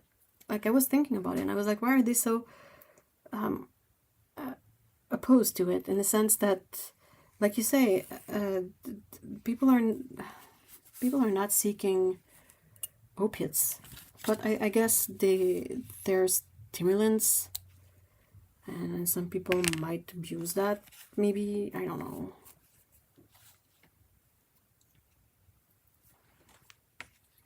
I'm like, what's the big issue in me trying something? Let's take your example. Let's say, what's wrong with going through the process of slowly stopping the anxiety meds and then starting a little bit on Vyvanse for a few months to see if it has an impact? At this point, like, ask for the assessment first. Hopefully Quebec has an online one. I took it as soon as I got the link in my email. Does it have to be like a specific link, like from your doctor or something, or if it's a link anyone can access?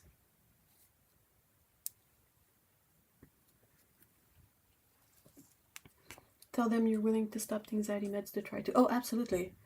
I mean, I wouldn't try to have the two at the same time. That just sounds like not the way to go. Like, how do you even tell if something is working if you don't eliminate all the other factors that can influence it? Does that make sense?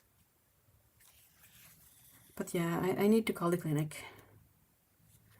Maybe if I'm lucky, I'll get an appointment not too far off in the distance. But I don't know if it's the same in Ontario, but over here, yeah, sure, the overall healthcare system is not free because you pay for it, but free in the sense that when you have a situation that needs you to get a doctor, you don't have to pay on the spot. But yeah, the consequence of that is that it's kind of difficult to get a timely appointment unless you're dying or you have like brain or heart issue. Exactly. Tell them the anxiety meds aren't working as well as they should, and upping the dosage doesn't work. Yeah, I've tried 3 kinds of anti-anxiety meds, and I still get anxious. Probably less than I would otherwise, but it's still there. Like, it shouldn't be there.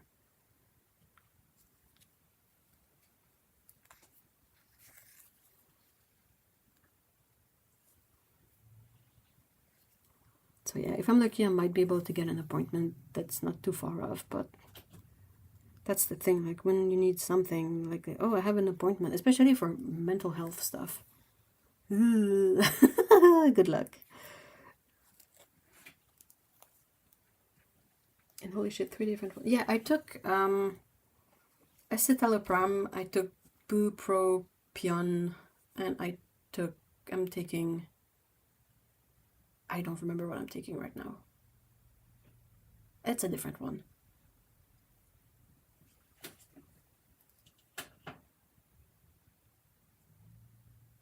My assessment came from the Ontario government and it was with you. Okay, cool. Holy shit. Oh, no, I mean, I think it's fine. It's really helpful because it's it's kind of this, like, you come from a similar situation, so, and you deal with a similar government, so it's good, it's helpful, and it's good trick. So thank you for your tips, really. That's the main worry. Like, I'm kind of terrified of going to the doctor and talking about it and being turned around again.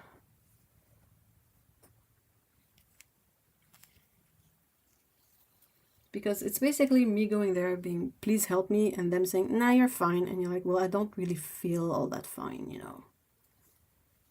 But it's really hard to be like, yeah, but look, my leg is broken. It's like, look, I have squirrels in my brain. Like, it's not really as easy as anything physical. I literally have turned my life around in the last couple of years, and it was due to the meds, access to good talk therapy, and learning a lot about myself and my weirdo brain. Yeah, I can see that. It's so hard to talk with doctors around here about this sort of thing. They tend to either think you're exaggerating or trying to get drugs for funsies or selling. Yeah, and it's like, why do you go to that first? Why? Can you please go to, perhaps this person needs medical help first, and then if things get really weird, like, and don't make sense and are contradictory somewhere in there, or perhaps whatever, and then you can maybe have the beginning of a little doubt that something is off. But I'm telling you, cry, show the vulnerability. As a Stoic, I had to learn that. I cried at the doctor too because it's, yeah, that's, well, I mean, okay. I feel like whatever, it's gonna happen. And yeah, but yeah, it's just the worry of, I don't know, this kind of feeling of helplessness that I felt before when I went to the doctors for help and mentioned these things, and they just asked a few questions and then dismissed it, and it was a bit like, oh, that's it? Oh, I guess I'm okay then. And you don't really feel okay, and it's just sad. If I have to go in for a physical issue now, I tend to warn the doc that I'm both neurospicy and stoic about pain. So they have to adjust how they assess me. Well, I'm glad that they took that into consideration. I feel like sometimes the doctors, you tell them that, and again, I don't know who spoiled their fun somewhere, but I've seen a lot of them assume that you're doing that to be special. And it's like, no, bro, if I wanted to be special, I would find something fun to be special about, you know? But I guess, yeah, some people spoil the punch for everyone.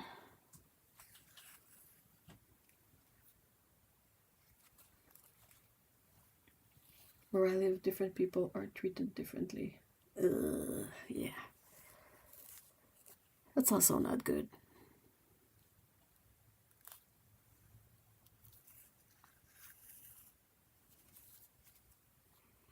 It's kind of a weird system too. It's like whenever you have it's not even a matter of having a good doctor here, but no, it's like whenever you have any doctor, I can understand why they would end up in a burnout situation too, because they get so much put upon them, and it's got to be one of the least like chill job ever. Exactly, I'm not a unicorn. I just want to be able to sleep without my brain screaming at me. Yeah. I mean, mine doesn't stop screaming at me even when I'm sleeping. It's just, it tends to be a bit more abstract and a bit more weird, but the dreams are... Sometimes, like, you sleep and maybe your body feels rested, but your brain doesn't feel rested one bit because the dreams were just too much all night long. And I often wake up kind of confused between what's real and what's dream. And I don't know if that's related, but it's exhausting too. I'm pretty sure I dream for 8 hours straight. I kind of hate it now. Like, people are like, oh, I never remember my dreams. Like, you're not missing much. It's probably bunkers. I call it the dream CU, like the dream cinematic universe. Because things, like, there are recurring elements in the within all the dreams, like the places that are present in many dreams, and items that have significance in multiple dreams on different nights, and sometimes like they're many nights apart. Like, it's just like weird.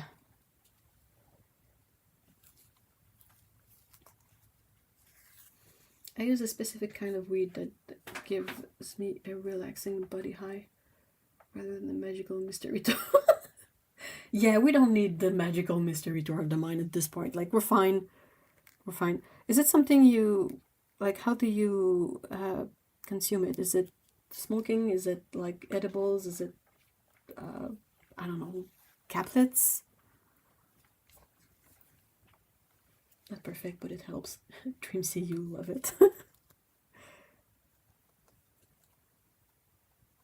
Yeah, there are recurring things in the Dream CU, and sometimes it takes me a moment, like I'm awake and I'm like, what was that movie? It was my favorite. Oh wait, no, that was in Dream CU.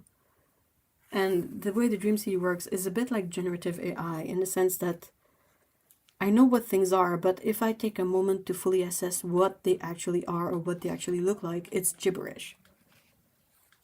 But it's something in the Dream CU. Anyway.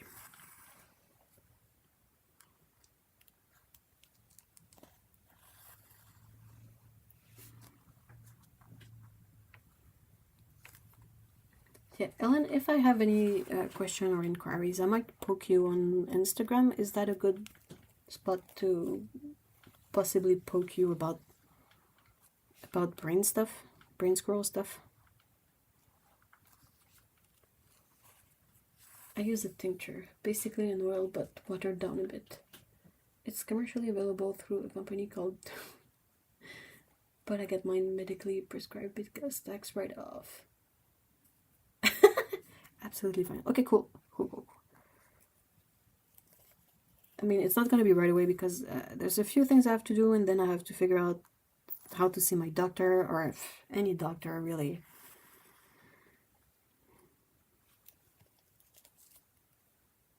This strain is called Argyle. That's a fancy name.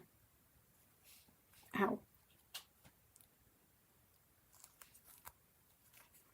My thing is that sometimes I really struggle to fall asleep, but once I manage to fall asleep, I'm gonna wake up throughout the rest of the night, but I'm gonna be able to fall asleep again much easier.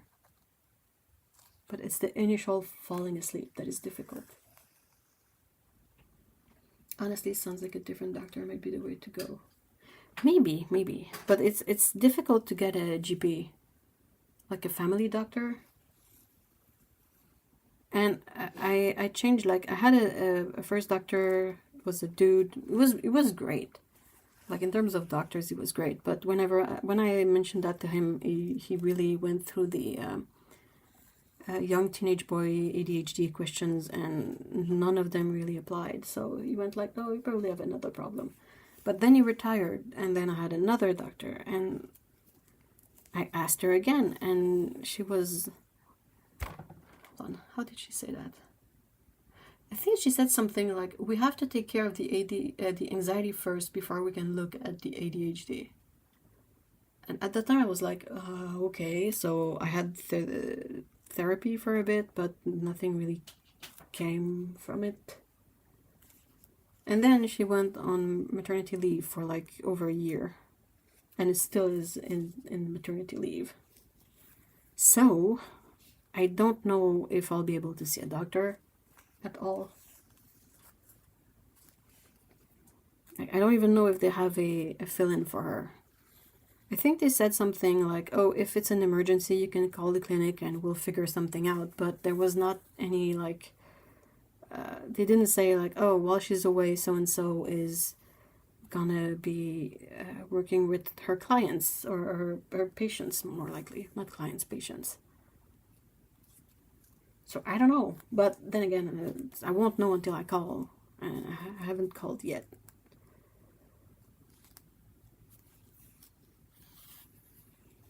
Even if it's the fill-in for your GP, how an intern was the one who told my GP 20 years ago, I think we should test her blood sugar. Yep, type 1. An intern.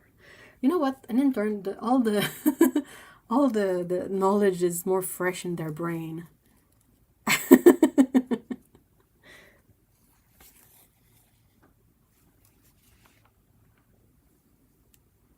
The clinics here tend to send you to a different doc within the clinic. Ask them if that's possible. Also, avoiding calling. Symptom. Yeah, that was the biggest thing I was so bummed about. Like, as I'm finishing this, when I tried to take an appointment, because I don't remember. I think it was because my thumb was it the thumb that, yeah, that's why my thumb is still messed up. But I was like, do I have to go through her first to get an appointment with a physiotherapist? So I looked at the online portal, which, by the way, online portals are amazing for people who hate to call. So I was like, yeah, I'm gonna go online, awesome. And I log on and I tried to set up an appointment, and the whole option thingy to have an appointment is grayed out. I can't click on it, I can't interact with it, nothing. So I'm like, oh, okay, perhaps I have to wait, because, you know, sometimes like they will have new they open up the schedule like just a few months in advance, like so that people don't fill it all up right away and then there's nothing for the whole year. I don't know, it's whatever. So I wait a bit and I try again and it's still grayed out. So I call them and I managed to finally speak to a receptionist, and I'm like, hey, I'm a patient of Dr. So-and-so, and I just cannot take any appointment online. What's up with that? And she was like, well, ma'am, Dr. So-and-so is on maternity leave. And I was like, okay. Like, was I supposed to guess? and they could have just put something on the freaking website, like, oh, your doctor is unavailable. Please call the clinic if you need something, or whatever. No, nothing. And then you call them and they speak to you like you should have known, you should have been born with that knowledge, you know. I was just like, yay, fun. So yeah, really looking forward to calling them again for setting up something. Great. I don't know why they all do that thing. Well, ma'am, you should have known this. And like, yeah, okay, how? Please enlighten me. Was that in the cereal box I didn't buy because it didn't, you know, like, what? You don't notify me. How am I supposed to know? Alright. Well, I'm done with this little bit of penguin.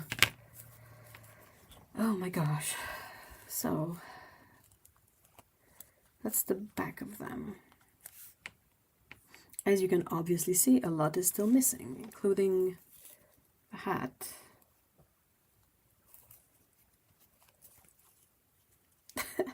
I don't know how I'm supposed to make these things match.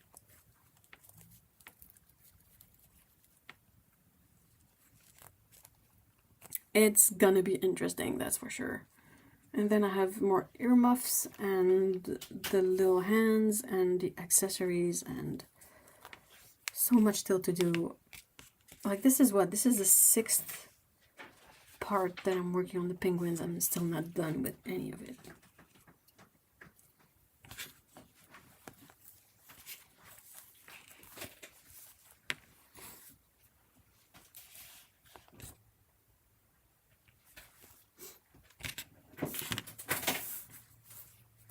Yeah, jumping through the hoops sucks. However, worth it in the end, absolutely.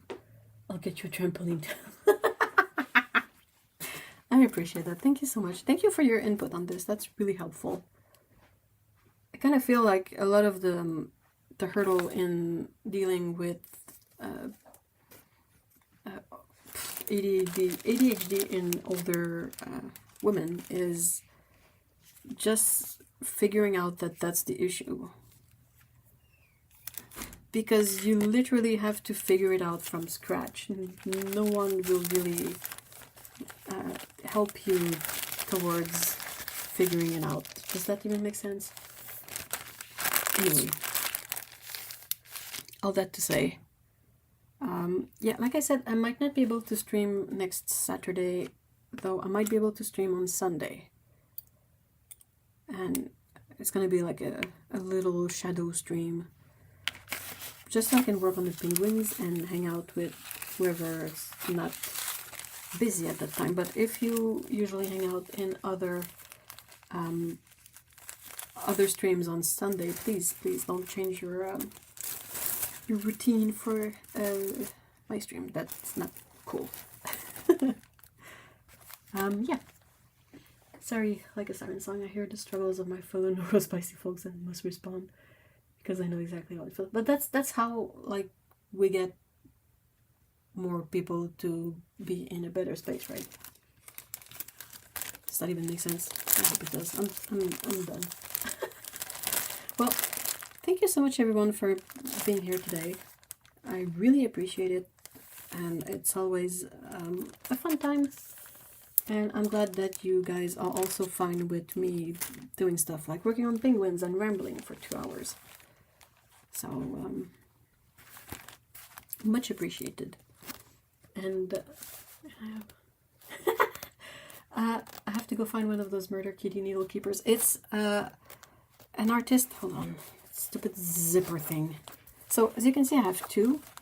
That's the 2 that this lady offers. So you have the bloody one and the not bloody one. And I just love them so much. And the artist is Marla White. M-A-R-L-A White. And she has an Etsy shop that's Marla Draws. All together, like M-A-R-L-A Draws on Etsy. And she has many designs, but in terms of needle minder, she only has these 2. But if you want like a pin, she has the knife cat in various colorings. You can get an orange cat, a tricolor cat, a black cat, you know, all kinds of cats. Tabby.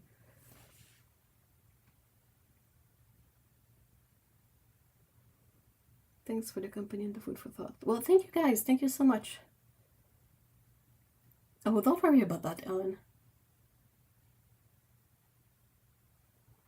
And yeah, have a great weekend, guys. Have a great week. See you all in the next one. And until then, I hope everything goes well for you. Bye-bye.